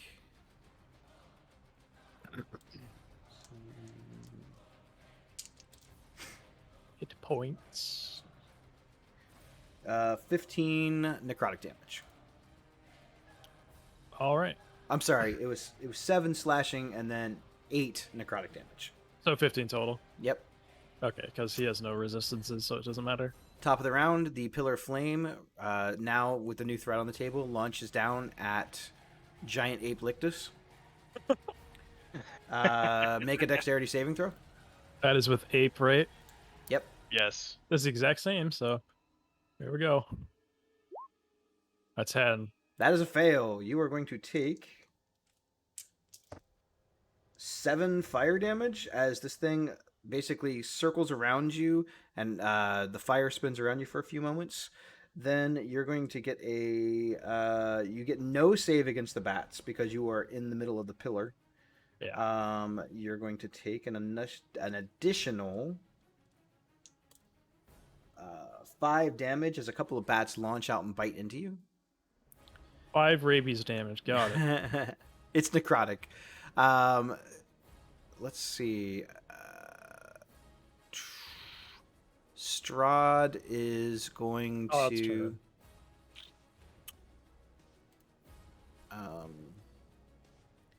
Yep, that happens there. So that's going to put him there. He is going to.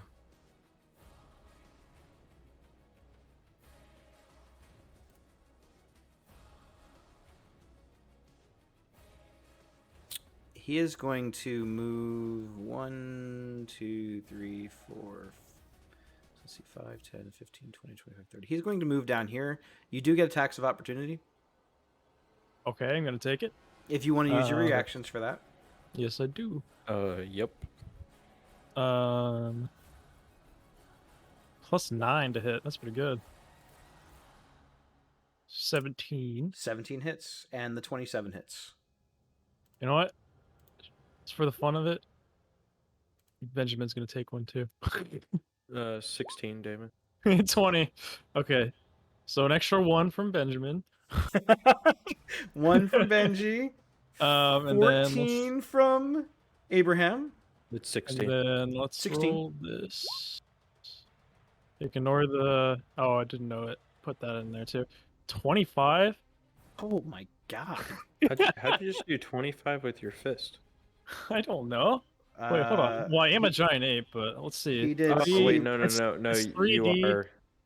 No, you're right. I'm It's- just thinking in yeah. the terms of your character, not a fucking ape. Not an ape. Well, his Yeah. damage is 3d10 plus 6. Plus 6. Yeah. He rolled a no, 7, a that- 7, a 5. Yeah, no, that makes perfect sense. Oh yeah. my god. So let me add some damage here. So that's 25 plus the 1 from Benjamin is 26. 42. Plus that is 42. That's a ton of damage. Wow. That's from a reaction attack. Yeah, I know. Imagine what my So- gorilla can do. Gosh, I should just start my character as a gorilla from the next campaign. It's a giant ape. Yeah, you'll be the strongest there is. He's Oh, for looking. sure. I'm not gonna lie. He's Amazing. looking pretty weak. He is going to cast at 5th level fireball. Uh-oh. Kind of surprised this ape has really good dexterity. Like decent, it's not like amazing. So strength is 23 strength. All right, let me get my thing here. I want to challenge Abe to a strength contest or arm wrestling contest. He is launching the fireball here. So No, everything no, within that Benjamin. cone, make a dexterity saving throw. 20. 19 and a for Benjamin 16. Okay, so that is going to be a. I'm doing some rolling.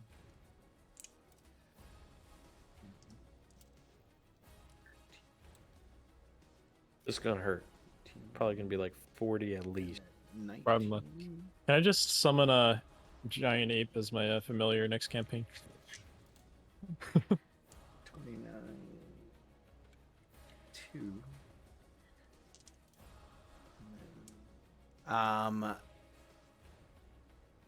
Who failed? No, what is the save? It's a dexterity save of 18. Benjamin. Only Benjamin. Only Benjamin failed. So Yeah. Benjamin takes 36 fire damage, He is dead. and you both take 18 fire damage. He's back in He's back in the Nether Realm. the All right. ethereal realm or whatever. So Strahd Wherever he is. dashes back and launches a fireball, and it ignites around both of you. You guys are able to avoid some of the damage, but not all of it. With that, Strahd is done. Lictus, you're up. Giant ape Lictus on the Giant move. ape Lictus. He's gonna fury in this great ape's eyes. Just going here. So angry. He's going to turn towards Strahd, and he's gonna make one fist attack. Is that all he gets? Is See. one? You No, get he 2. He gets He two, but he's He gonna gets try one. two. He's gonna try one. A so 12 is gonna. A 12 is gonna miss. And then he's gonna try a second one. Oh, I didn't mean to do that. Multi-attack? That's a new one. 19. A 19 is going to hit. 26 damage. So the giant ape punches a fist down into the ground, punches a second fist down in his frustration. Finish him off. Woo! I'm not He's gonna gonna lie go- to you. You did exact damage because it was halved. It's non-magical, and he had 13 hit points left. I don't know. He's I gonna- call that magical. I mean, I polymorphed him. He's a fucking giant monkey. He is not. He is not using magic fists. He's gonna go straight for Strahd's head and just punch it clean off like a rag doll. Strahd's head goes flying. Strahd's headless body sprays blood everywhere, drops down. And then you see the cloud above dissipate. Strahd's body actually turns to mist and swirls off into the sky, assumingly not. back to Barovia. Mercois drops dead.